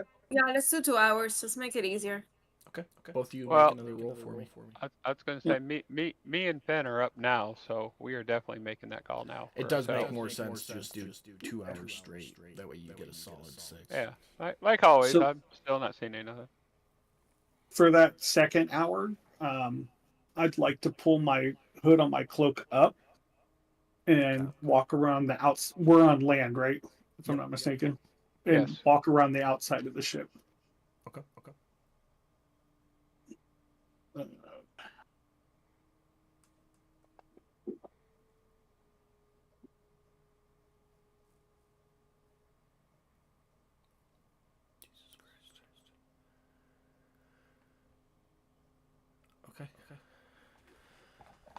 Okay. Godric, you would notice he pulls his hood up, and as he does so, his cloak just gingerly shifts colors to kind of match what's behind him. So, like, the lower part of it is similar in color to the wood. The upper half of it, what would be over the railing, is dark, shadowy colors. And when he jumps over the edge, the cloak shifts again to match the darkness. Okay. Okay. Interesting. But yeah, the second hour of your guys' watch goes off without a hitch. And Fitz is up next. So Fitz wakes up or gets woken up and comes up top, and you guys are relieved.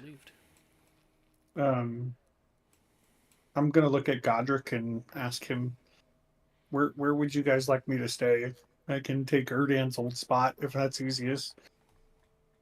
Do we have a blank spot in the quarters somewhere? There's Willie's old room. Yeah, let him have Willie's room. Say Erdan didn't really have a room. He was hanging out on the roof, I guess. Yeah. Well, since Willie left, Willie's room's open. Go ahead and that'll give you your own little spot there. Okay. Is that It's this one right here. I just Okay. It's now marked Ben's room. sweet? I'm gonna stop at my shrine and do a little praying before I cast out. Okay.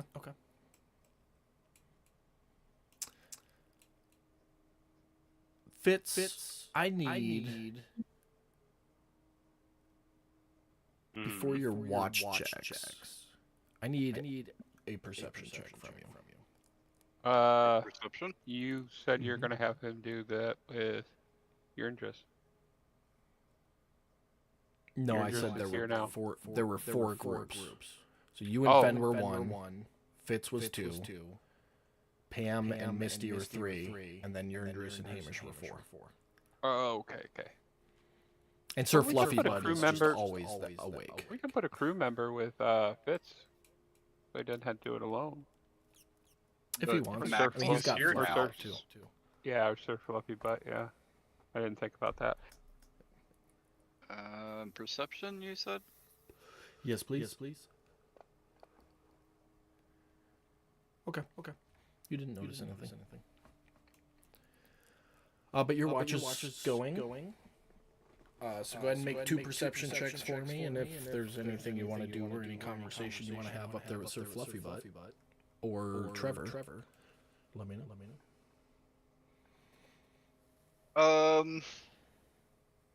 Yeah, I'm gonna walk up to Trevor and just, hey buddy, how's it going? Pretty good, Fitz. How are you? I'm good. Little emotionally wrecked after the last few days, but you know. You wanna? He kind of does the best a tree can do to wink at you. Goes, you wanna relax with me and hang out? I tell you what, buddy. I can certainly relax you, but unfortunately, it would be even more irresponsible than I'm comfortable with if I were to relax. Oh well, I don't want to take advantage or anything, so we'll do it some other time. It's cool. Okay. Yeah, we'll make it a date. Sounds good. So I guess I'm just gonna kind of walk around the boat, just kind of checking things. Go ahead and make your two perception checks for your watch. Okay. Nice. Here's one. There's two. Okay. So you spend your 2 hours casually conversing with Trevor and Sir Fluffy Butt and keeping an eye on things, and your 2 hours passes without any issue. Unless there was something else you want to do during your watch. That'll be the end of yours. No, I think that was it. Okay. About the end of the 2 hours, Miss Holly and Misty come up from their room, and you start heading down. As you pass Miss Holly, with your 13 passive perception, you catch just a little bit of the brand. On the left side of her neck, it's mostly covered by her hair. She's not trying to hide it. Her hair's just covering it, but you are able to catch it. It looks like she was just branded.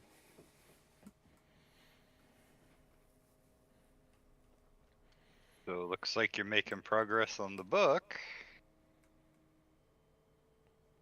Yes. I finished it. Ah. Well, just remember, if you need anything. Will do. Thank you, Dad. You're welcome. You guys have a good watch. Thank I am you. going back to bed. Alright. With that, Pam, go ahead and make two perception checks for me.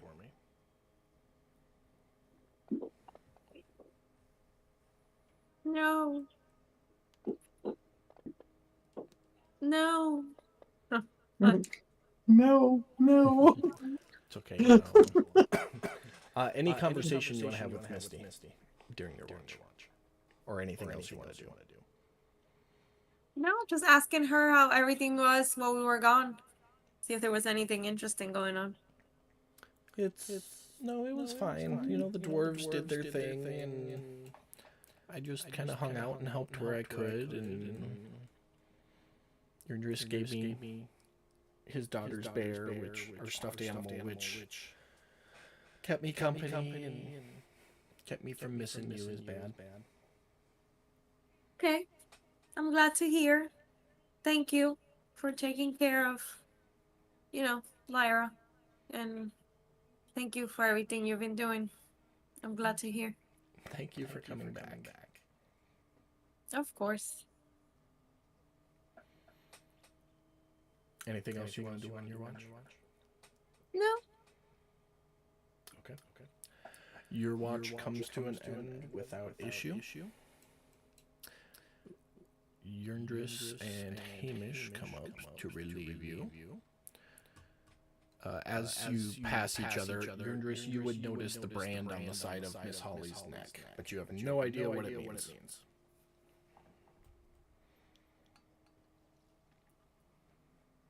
Well, he is not going to ask about it yet, but he is going to look at her with a look of concern.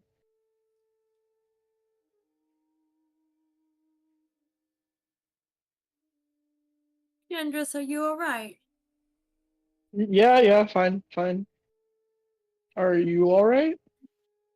Yeah, I'm okay. All right then.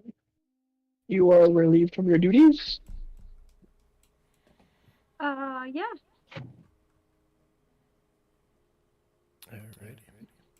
Anything you want to do during your watch, Yundris? Other than stare out at the sea and contemplate life, not really. Okay. Go ahead and make two perception checks for me.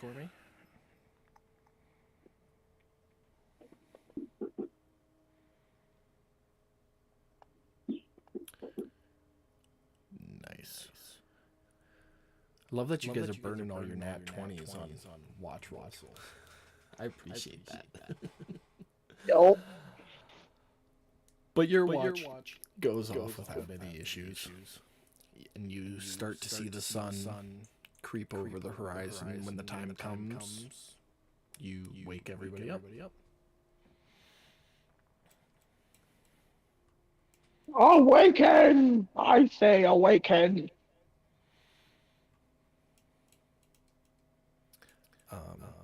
Max, above table, how much of the session were you able to watch? As soon as I chatted, that was when I clicked on. Okay. Willie decided to stay in the Feywild with Erdan. He had a conversation with you and just you prior to leaving.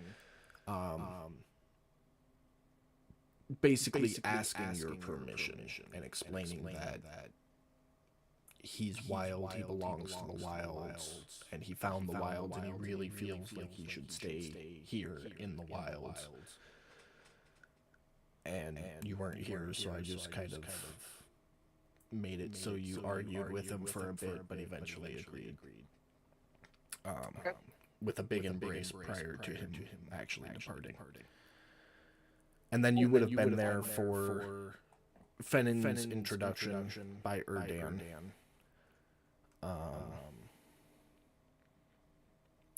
You would not recognize what his species is. But Erdan would have told you some of the shenanigans about skulking through the woods and hunting together and general shenanigans. Okay. And you bore witness to him staring at Sir Fluffybutt and Sir Fluffybutt not digging it and puffing up in an intimidation check. And then he puffs back and goes, well, thank you, thinking that it was like an invitation to be a friend when it was not that. And then Sir Fluffybutt took it as, this dude's a perv, and Fitz got involved. Would have And been then- a very funny thing to witness. Yeah. And then you went to your room to kind of be depressed about Willie leaving for the evening. Fitting. That was Very about it. fitting. Cool. Glad to have sulked. Just a little bit. You know, it's one of your best friends just left, so it made sense. Yeah, no more tiny mouse. Oh well. But it's morning. Yurndris has woken all of you. And action. Oh. Wait, Yindris woke us up with that voice, right? Yeah. And, Yes, I and did. you were yelling? Yeah. Yes, I was. For Fen breakfast? is going to come running out with his bow. Yep. Easy, weird ape man creature thing. It was a joke. There's no danger. You're fine. Why would you joke like that? I don't know. I like to make goof. Trust me, man. This is a better option. I'm just going to go to the gala. I'm not even going to bother going up there.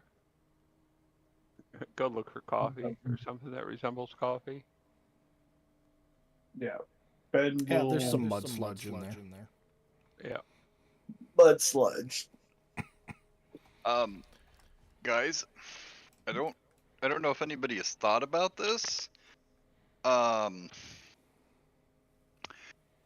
Willie was our cook. Fitz says as he's still lying in his bed. Yes. Uh, Yes, I'm just yelling this out as I realize I have to wake up without breakfast now. no. Holly is gonna say, I can put something together for breakfast if you're all hungry. If I remember correctly, B can cook. He's just not as good as Willie was. That's all. It's not that he's Not not that as good. He just doesn't know how to season because he doesn't have taste buds. Right. But My uncle, carrot farmer, I cannot provide much information on cooking besides boiling carrots. well, I mean, if It- Quartermaster B spent his time in the kitchen with Willie when he wasn't inventorying things, and he's an automaton, so I would wager he probably picked up some recipes from Willie. That is true. But Godric, as you stuck your head in to get some semblance of coffee, you noticed that there is still a pot of ancient dragon turtle stew from yesterday when Willie cooked it. Yeah, so I mean, Or not yesterday, the day before. I don't know. Oh, thank God. All right, he started the stew, so we just need to keep throwing shit in there as we go. It's all good. Ever stew it. There you go. Starburst. That's how they did it in medieval times in taverns. They The just pot gets low, you just add more, and you just keep putting more stuff in it, and pretty soon eventually you got. it'll turn from why pork to they- chicken, and that's why they called it everything soup. That's right. awesome. And turtle already tastes like 7 different meats, so we're way ahead of the game. and it's an ancient turtle on top of it, so you can really taste the 1600s in it. That's Don right. Julio 1600. Salty with a hint of slavery. Oh, Good damn. Lord, wow. God damn. Oh, shit. But anyways, It's just like ham. It's like eating prosciutto, like, you know? that is not So- canon what I said, by the way. So for those viewers that we just lost, hey, you know, Hey, I thanks think for we giving us a chance. We actually Yeah. went up. We were at tried. 3. We're at 5 now.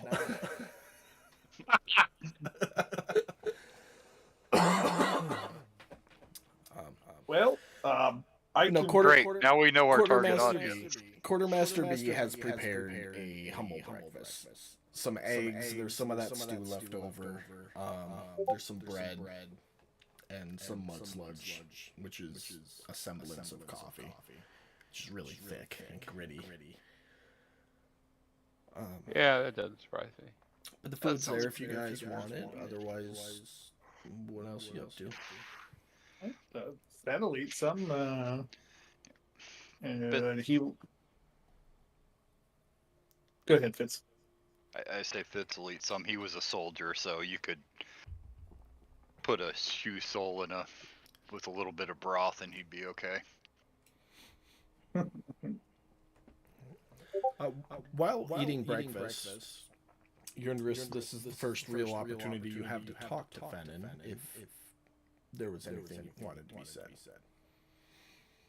Yes, I am also going to. I don't think I ever described to Brad what it is Yindris looks like, so I could take. You the have opportunity- not. Yeah, I haven't. So therefore, the mystery. Yeah, Yindris does his best to hide his giant scar on the side of his face. He's very insecure about it. But he's gonna look directly into this weird man thing's eyes, and very kind of abruptly and out of pocket, he's gonna go, "What creature are you?" And I'm not meaning it in an offensive way, but I've never seen something look like you before.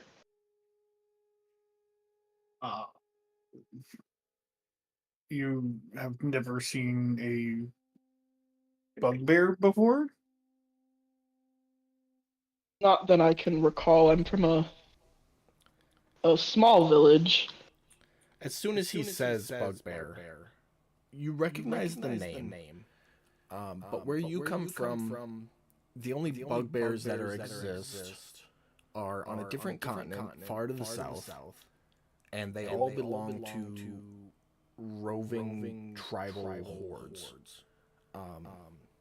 So bugbears where you come from are basically kill on sight, or prepare to kill on sight at least. That's gonna make for an interesting dynamic. Well, that's gonna change what Look at Brad's he face. says. Look at Brad's face. Let's do this. I feel like we're about to get into a Mexican standoff right now, and I am here for it. He is going to put his hand on his axe at his side, but nonchalantly, and he's gonna go, "My kind kills your kind, back where I am from. Do I have reason to believe you are a danger to me or my party?"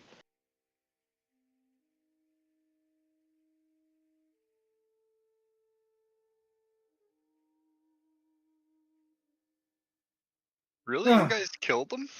We just put them to work as scouts in the army. Wait, are you even there with us, Fitz? Yeah, I'm eating. Oh, that's true. I'm about a quarter awake, but the slop is helping, or the let's take a time out real quick and have an above table moment. Because Fitz and Yurndris never played with me in the material plane, so you're not fully aware of the political structure. Creatures not resembling human are very rare in the majority of the prime material. There are some humanoid type creatures like bugbears and half-orcs and such, and tieflings even, but they are all found in the desert to the far south, and they are all members of horde tribes. So they are very much a constant state of we're at war with those kinds of species. And there are humans and elves and dwarves and gnomes and such that go with those tribes as well. But typically, if you see a bugbear, tiefling, or half-orc in the prime material, they belong to a horde tribe. And now we can jump back into low table. So quick question before I respond to Yindris. Do I notice Yindris placing their hand on their axe? Are you trying to be sneaky about it, Max? No, he has his hand on it, like in a way that's, if you cause trouble, I will attack you, but I'm not going to visibly attack you now. You see it. Okay.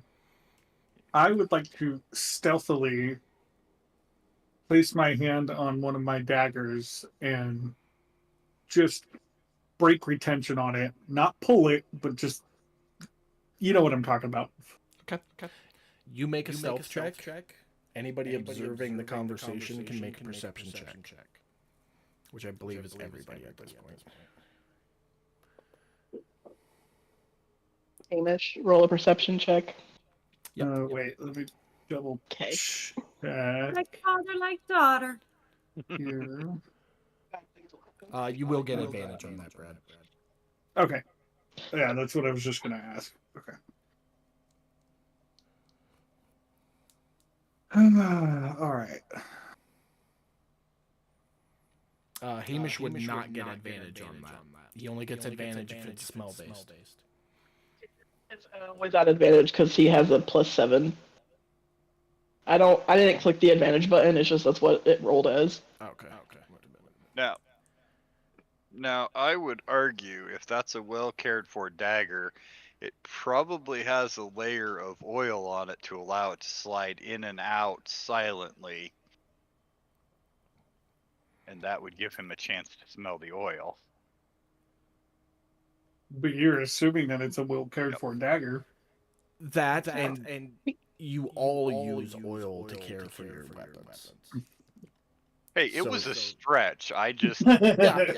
I haven't argued with you at all this session, so I had to take my chance. It was a good use stretch, oil. but it's not going to work. I use my lightning breath by licking my axe to keep it lightninged. There you go. No oil involved. None of you notice his hand, which was already under the cloak, kind of slip back to the belt and break the tension on that dagger. And he will look at Yindris and ask Yindris, I mean nobody harm. That's why I'm here. Are we going to have a problem?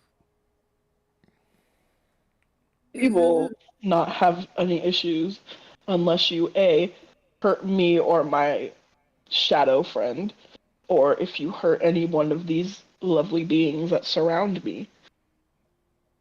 Okay. We need to do something real quick. Brad, in the bottom right-hand corner of your screen, do you see the tower box? Oh, yeah. I need you to either roll perception or deception. Whichever one based on what you just told her. Oh, that's In a box. toughie. And Max, I need you to make an insight check, and you can do that normally. Do us like this, man. Keep in mind, Yindris, Erdan did vouch for him. I wasn't here. Even though, I'm going to say, even though he knows that Erdan vouched for him, it's just the whole, he is part of this weird tribe that I am ingrained in my brain to kill on sight. And I'm going at war in my own mind. Like, he's vouched for him, but like I don't want him to hurt my people. Yeah, no. Go right ahead. I'm just pointing that out. You do what you have to do, Yindris. For that part, so for when Fennin told Yindris, you have nothing to fear. Yindris, you believed him. Now I need you guys to flip. Fennin, I need you to make an insight check. And Yindris, I need you to either do persuasion or deception in the tower box for your response. And I'm sorry, which one did you need from me? Perception? Insight. We get to see my whatever roll. Wow. I didn't get to see mine either, so I had no idea what was going to happen. Okay. You both believe each other. Oh. Wow. I will take my hand off my axe. Ben will very quietly resheath his dagger and continue eating his meal. is gonna turn his face to the right because his scar is on his left side and say, "Listen here, Fennon. Can I call you Fen? You can. This ship was named after my daughter who was murdered. Please do not disrespect the ship's name. The ship's name is Lyra. Yeah, it's Just not like the wanted to cleric. forewarn you. Just wanted to forewarn you because I forgot to tell Erdan, and bad No, things you. almost happened. Oh, yeah, that's true. Wanted to say. Um, but yeah, that's all I wanted. Continue with what you were doing. I'm very sorry to hear about your young one, and I would never mean to disrespect any of you. I will keep that in mind. On the tail end of the conversation, Godric, you feel a little pull on your sleeve. And you look over and Misty's standing there and she goes, I'm done eating, Godric. We can go whenever you're ready. And she turns and walks back into the helm area. Okay. Yeah. Once I finish my breakfast and everybody, gets around, I'll let the group know that I'm gonna go back and I'll steer for now. Miss Holly, if you wouldn't mind, once we get to the portal, I'd like to have a fresh driver in the seat. So if you wouldn't mind switching out when we get there. Yeah. Sure.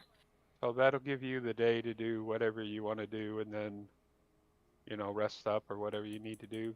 Get yourself all hyped up and ready to go through a portal. Yeah. Hopefully I'll start feeling a little bit better. My neck is kind of hurting. I don't know. I don't feel too well right now. As she says her We don't neck's have hurting, any. you look at her neck and now you can see the brand. Ah. Oh, that's interesting. It's cool. Out of curiosity, does everybody notice that? Yeah, at this point, I would say everybody's seen it. Godric, I Your don't neck remember looks if a you little. were part of the conversation to Yeah. know about the brand. Your neck looks a little sore, almost like you've been branded, tattoo. Yeah. Where did that come from? Well, I finished We reading my haven't book talked. Okay, and this has to do I with your started. book. Yeah. And Fitz noticed it a couple of hours ago, and it was fine then. But now I just have. Oh, it's really like I feel like I'm being like hold down in my neck. I don't know. It just feels You, weird. Fitz, are you you, sitting across the table from Fennon? do you, do Is you who? need to be healed? Is that a wound? You said it hurts. It's kind of like an aching pain right now. It's You just want me to see what I can do? sure you can try. Okay. Uh, I'll start with a cure wounds. The touchy one? Yeah. Cure wounds, level 1 cure wounds, see what happens. You walk up and place your hand over the brand and say your incantation to cast Cure Wounds and feel the divine energy radiate through you onto Miss Holly. When you remove your hand, the brand is still there, and Miss Holly, it still hurts. It had no effect. Okay. No change, Miss Holly? Any change? No, not really. Okay. Well, Well, thank you. you know me. I got one more I can try. Okay. Let me see. And I reach out and I touch her with greater restoration. Okay. Same thing. Same thing. You reach Okay. out and lay your hand on her, cast your spell, feeling the divine energy flow, so you know the spell is working. But it doesn't remove the brand and it doesn't take away the pain. Ooh. Well, maybe we should have that looked at by higher power when we get back to a town or village. Yeah. Yeah. I don't want you to Maybe- walk around in pain all the time. Above table, Pam, it's just like having a sore neck. It's not going to interfere with your abilities at all. Oh, I know, but it hurts. Okay. Just clarifying.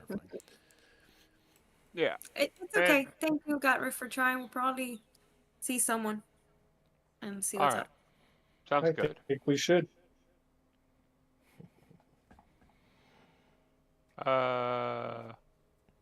Okay. Well, I will head back to the helm and chair up and helmet up and whatnot, and get us So the back helm moving again. isn't a helmet. Helm, Yeah, HELM. It's just the chair. Oh, I thought there was something we had to wear. No. I might have said it like in the early days because I misunderstood, but no, there's no helmet. It's just a chair. Oh, okay. Then I get in a chair. Okay.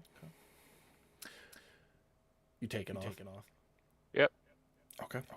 The ship lifts gingerly off the ground as Misty goes into her trance. The dwarves all come topside and lift up the stilts and stow them, and the ship is on its way north. Okay. Anything anybody wants to do while you all are traveling? Yeah. Fen is going to give Fitz a disapproving look. Make an insight As check, they- Fitz. Fitz is gonna just look at him like, what the fuck, dude? Fuck did I do? Insight. What did you do, Stepdaddy? There's a lot of stuff I didn't do. Stop it, Step Pally. He's giving you a look. You're not sure what he means by it, though. It's just a weird look. Maybe it's the way his face is structured. Maybe it's like The fact he's that from he's the a Feywild. bugbear. Yeah. You know, it could be any of a number of things, but you don't gain the meaning or interpretation of his look. You just know he's giving you a weird look. I start giving him a weird look too. Fennin will let out a guttural growl and stand up from the table and walk away.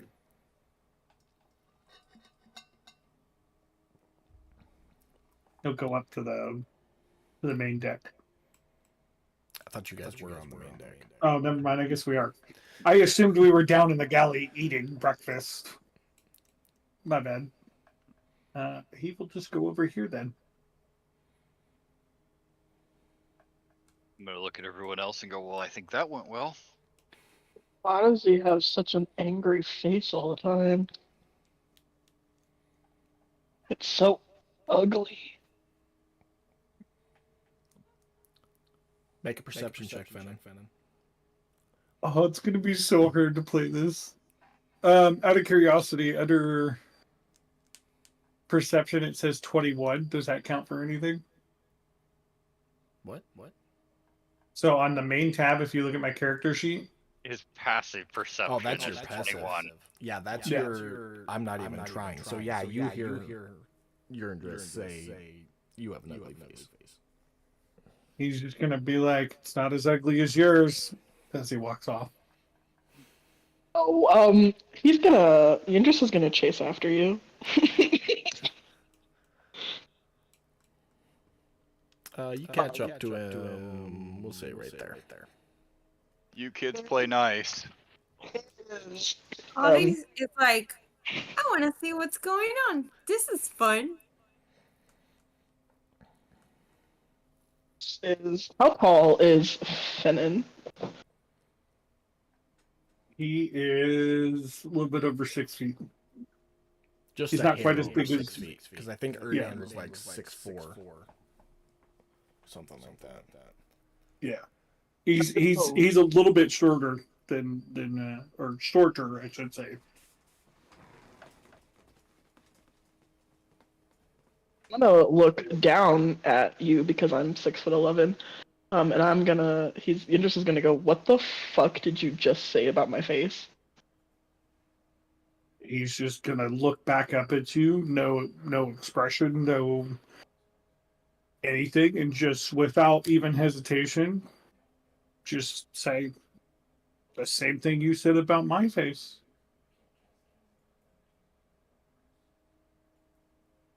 Have you know, little man, that this scar was not by choice. That my face looks like this because my wife and child got murdered in front of me, and I failed to save them.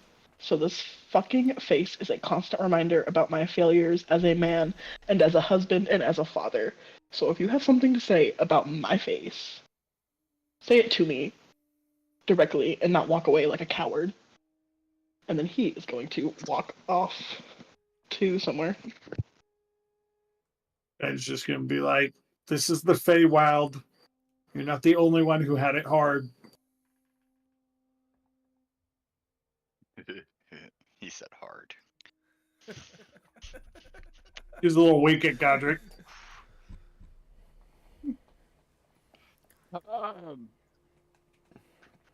I'm not even gonna touch that with a 10-foot pole, bro. Holly's just staring like. Do. Finn's gonna kind of just look at Holly and just huff, and then walk over to the bridge of the. I think that's the bridge. I'm not sure. Whatever the front of the ship is. Bow. Bow. Thank you. Bow is forward, stern is backwards, port is left, starboard is right. So I'm gonna walk up to Fen.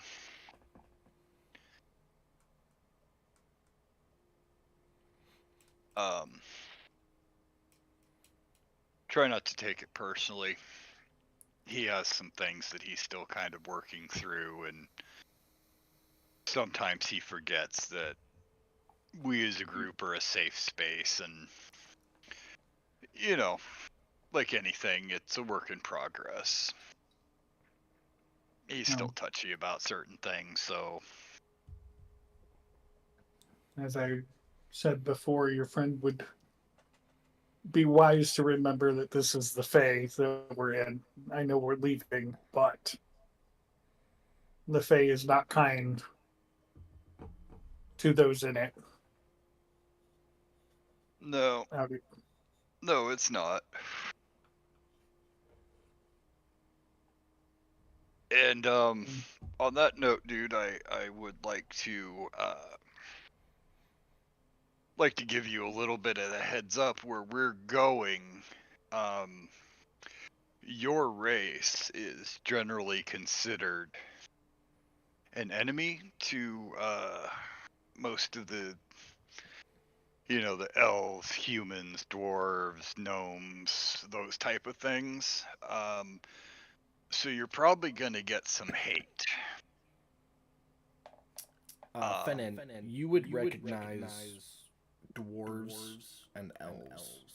You have no clue what a human or a gnome is. Don't we have a human in the group? No, we don't. Not a single human. Even if you did, he doesn't recognize the word.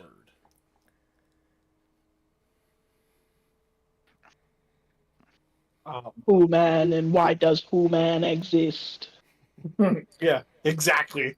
No, the closest you've got to a human is Miss Holly. She's a half-elf.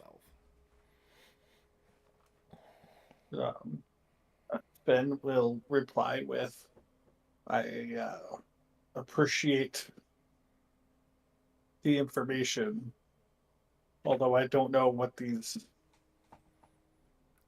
humans, or what was it, gnomes? Yeah, gnomes. Yeah. I don't know what these creatures are that you speak of, and I have seen many creatures. Well, I tell you what, buddy. When we get back to the prime material plane, I'll point them out to you. I But appreciate that. humans look almost exactly like me, except not quite as pretty. And shiny. They're not nearly as shiny as I am either. And gnomes are about the size of Miss Pompey. They just look like little humans. Yeah, they just look like little humans. They usually top out about 3 to 4 feet. Hmm. But don't worry about it too much. You're going to be with a paladin of Palor and a priest of Apollo. So Yeah. I don't think too many people are going to give you much shit as long as you're not wandering off by yourself. But I just want you to have a heads up and know that that there might be some people that will say some things or act a certain way, and that it'll be okay because we've all got your back. So He'll just give a. Hmm. now then, the only other thing I wanted to talk about is what was with the angry look earlier during breakfast. He's gonna look at. It's gonna be one of those like kind of slow looks that fits. It just asks, "When were you gonna tell me Tell you what, about the mark?" what the mark on Miss Holly? Yes, the one that you noticed and didn't bother to say anything about, Um. despite the fact that we had a conversation with Erdib. Oh. Well, I was planning on taking you aside after breakfast and letting you know. Um. Yeah, I mean, I figured we would kind of talk by ourselves like we are now about it. But that mark, Well, and this is the first this morning at breakfast is the first time I've seen you since I saw it. Hmm. Because I saw you when you guys were going to bed from your shift. I saw her when my shift was up 2 hours later. well, Erdan told us to watch out for it for a reason. If she has it, that can't be a good sign. She needs to be watched. Well, the thing that I think Erdan may be worrying a bit too much about this, and I can understand why. And I'm certainly not trying to disparage him or say anything bad about him, but I mean, in his vision, he did see, you know, paladins and priests of Palor and Apollo and other good people using the book, and even said himself that it's more about the person with the book than about the book itself. But yes, she is. I am keeping an eye on her, and we talked about everything, and I made sure she knew that this is something she could come to me with. Well, So I'm not trying to keep you out of the loop, man. I promise you.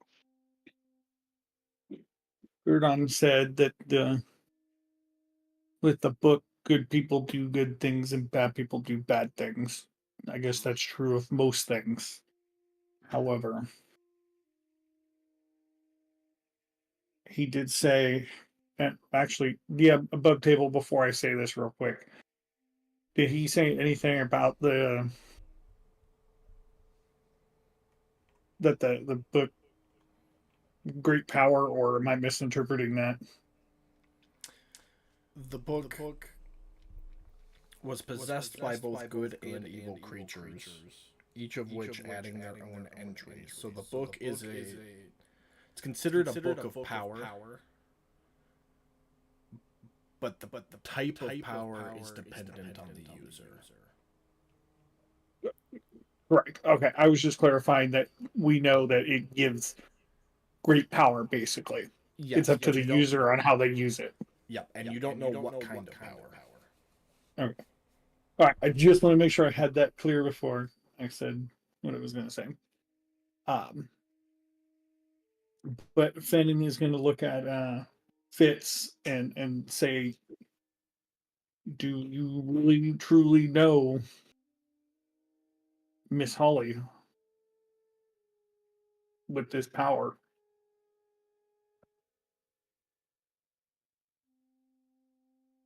Fitz is going to stop, and he's going to give it a significant amount of thought. I mean, it's obvious that he is truly and deeply thinking about it, not just answering flippantly, or it's that he's showing it's the proper amount of respect and gravity that it deserves. And he's going to look at Fen and say, here is my stance on it.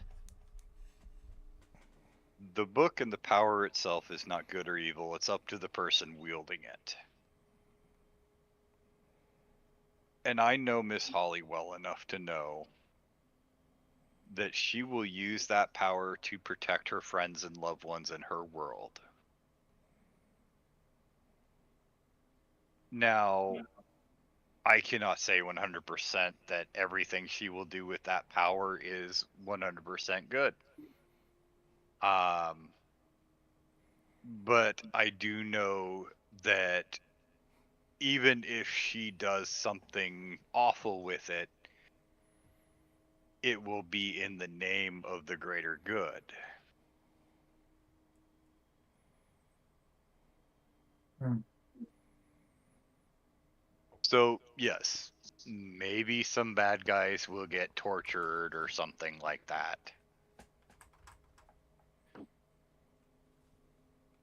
But I don't believe that she will be sacrificing innocence or anything like that. She is, at her very core, a good person who just wants people to be happy and safe.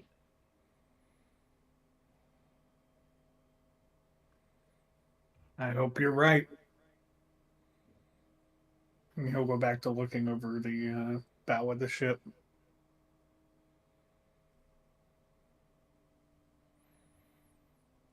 And clap my hand on his shoulder before I walk away and just say, and keep in mind, Fen, that now you are one of those people that she will go to the ends of the earth to protect as well.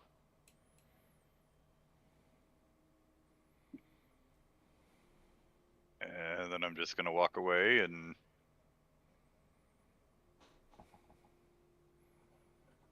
let him stew or brood or whatever his particular emotion is right now. Okay. More despondent than anything.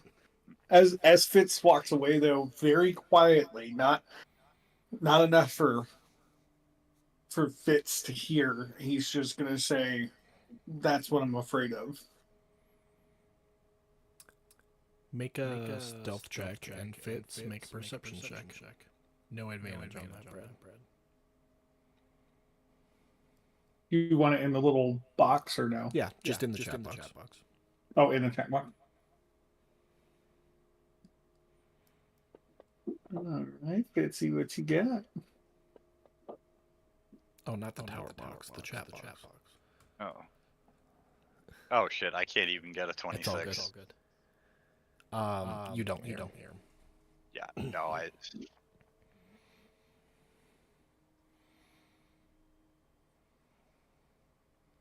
Okay.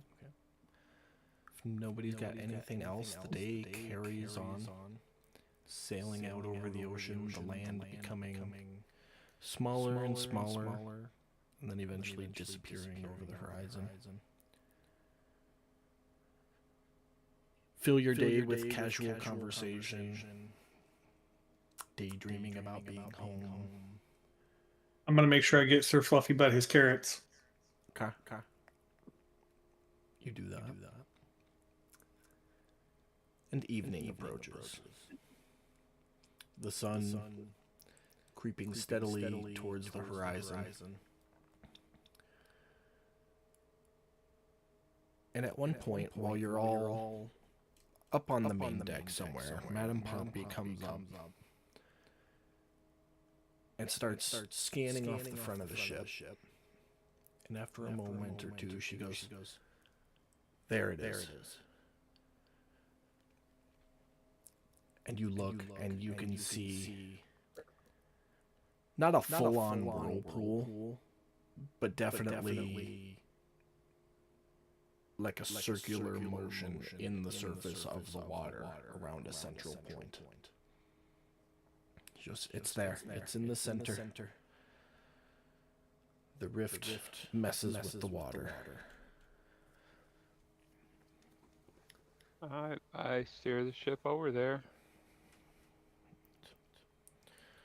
She turns back to yell at you and goes, "It's about 30 feet off the surface. You're gonna need to get us lower." Well, I'm just taking us over to it so we can take a look before we Okay. plunge into it. How close do you want to get to it?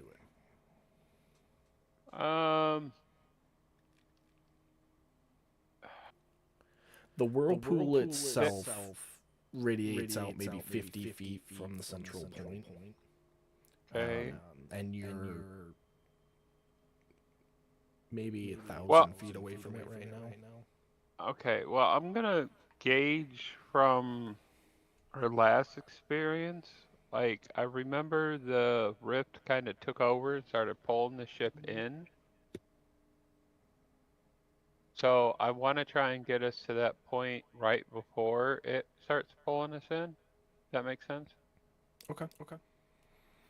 So staying 500-600 feet away. Yeah. Okay. Are you setting the ship down, or are you gonna leave it hover? No, we gotta leave it hover, because... Okay. How high up off the water we don't, are you gonna stop? Yeah, we don't have an anchor, so... What altitude are you gonna be at off the surface of the water? I don't know. A couple... how high are we now? 300-400 feet. Oh, really, Yeah, really keep high. keep it about there, I suppose. Okay. So as long as I don't feel it pulling on us, if that makes sense, since I'm feeling the ship. No, there is absolutely no pull that far away. Okay. But you bring the ship to a stop. About 500 feet away and 300-400 feet up. Okay. I'm going to step up off of the helm. Misty, if you can hear me, give me just a couple minutes. We're gonna switch helmsmen and then head into the portal. You see her head nod ever so slightly as she maintains her trance. All right. So I step out. Okay, everyone.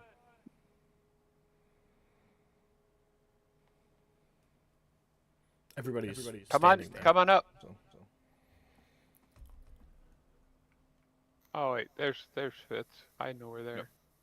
with Finn by the stairs. Okay. Treeborns, you guys too. You don't have to drag them up if you don't want to, but so once everybody gathers. Okay, Madam Pompey said that this whirlpool's our ticket home. So I've been at it all day, exhausted. Miss Holly, we spoke of switching seats when the day is done. Well, day is done, and we're ready to go to the portal. If you're ready to go through it. Yeah, absolutely. Awesome. Everybody else, that's what's that term? Hey, thanks for a second. Batten down the hatches. batten down the. I don't know. I'm not a seaman. Just make sure everything's secure before we go. I am going to go sit by Holly so that if it's a rough landing like it was before, that she has my +5 to try to resist and stay conscious. Assuming she doesn't fly more than 10 feet away from you. I'm gonna head up top with Trevor. Okay. My main goal is so I can keep an eye out, even though I'm not the most perceptionist of guys, when we come through. And not to mention, he's pretty secure to the ship, so, if I have to, I can grab a hold of him. Oh, here's a thought, guys. Maybe we should get Trevor high before we go through, so that way he's nice and relaxed. Look at Mike's face. Look at Mike's face. Because they say in accidents that the person who's all loose and calm, doesn't get hurt at all because they're relaxed. I can attest to that. That is a true fact. Not from me being the relaxed person, from me being the investigator. I'm just gonna throw this out here that I think he owns what's that? Not a distillery. Dispensary? Dispensary? Yeah, you own a dispensary, don't you? No, it is my dream, but I mean, it's possible that Fitz may have a nice little field that he grows his stuff in, but I don't charge for it. We'll call that canon now. You keep it out back behind the orphanage. That's right. That's why you want all the orphans. It's free labor. Hey, it is a marketable skill I'm training them in. Alright, so Anybody else doing anything to prepare?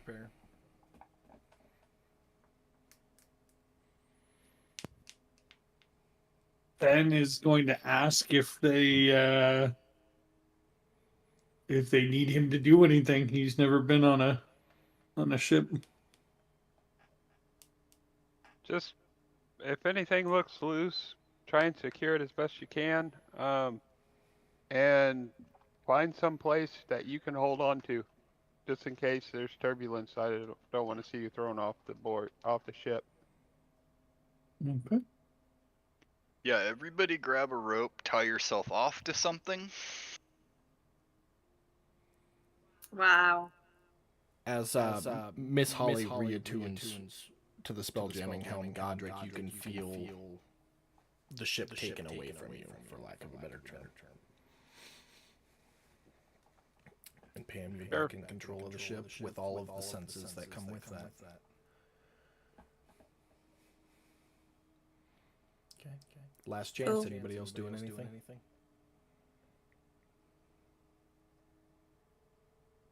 Negatory.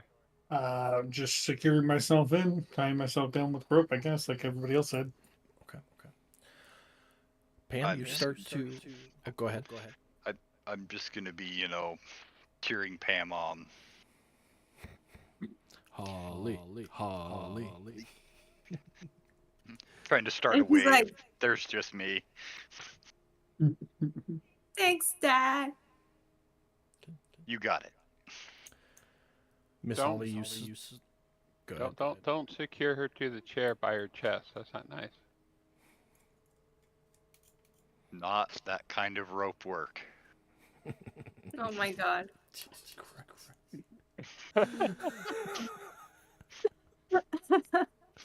I'm sorry, I couldn't help it. It's all good. I love it. Oh, not alcohol. All right. Oh. Miss Yo, if you're Holly. out of alcohol, go see Fitz. He'll get you high. I can't do that one. Pam, you start steering the ship. First in a descending motion to line yourself up about 30 feet off the water so you can just fly straight into where the portal is. And you start creeping forward, haunted by the memories of the last time you went through and everybody got fucked up. Mm-hmm. Especially the ship. But she's and got Trevor. experience. You got this, girl. So you're like tiptoeing your way up towards the portal. And where you would expect to start feeling the pull like you did last time, the pull doesn't exist. So you continue gingerly moving the ship forward, moving at a couple feet a second. Easing closer and closer. The bow is now over the edge of the whirlpool surrounding the portal. Still no pull. And right when the bow of the ship touches the portal, the ship lurches forward, sucking everything into it, the ship and everything on it. I need everybody to make a Constitution saving throw.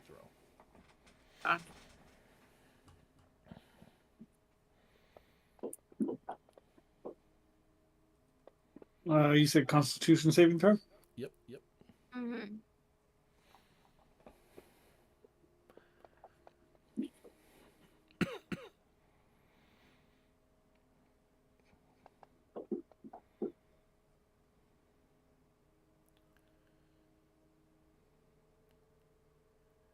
Once again, Holly giving me the amulet coming in clutch. And Sir Fluffybutt as well. I think he's the only one missing.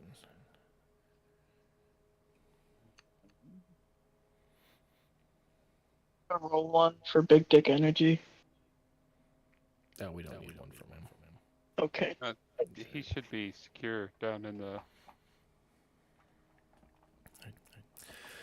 The ship gets sucked into the portal. Bright flashing light rings over all of your eyes. You're all blinded for a moment.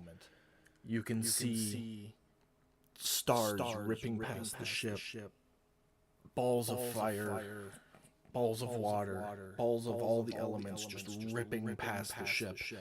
All of this happening just in a matter of 2 or 3 seconds before the ship finally slams and lurches on the other side into the water. Still blinded from the lights of the passage. You all blink to get the flash out of your eyes. Slowly, your vision all comes to. Ship is in the water. You look around. Actually, everybody on the deck. So Godric, Fennin, and Yundris make perception checks for me. I get advantage for being on the top with Trevor? No. Oh. Hey, I had to try. Yeah, I mean, look at my perception roll. They're always shitty. Okay. You all look around. Godric, you look briefly around the ship. You just realize that the ship is there. It's intact. And then you go to check Trevor. The ship and Trevor is your priority. You're in Driss and Fenn stand and blink, and the flashes get out of your eye. In front of the ship, there's nothing but water. Fenn, you're amazed at the colors of this place. You're used to purples and oranges in the sky, and now it's pure light blue. A beauty you've never seen before. Yurndris, you continue looking around. You peek off the edge of the ship and look backwards, and you see land in the distance, not too far off, close enough that you can make out the silhouette of the mountains, those dreaded mountains that the Drow live within, at the base of which was your home, where your wife and child were slain.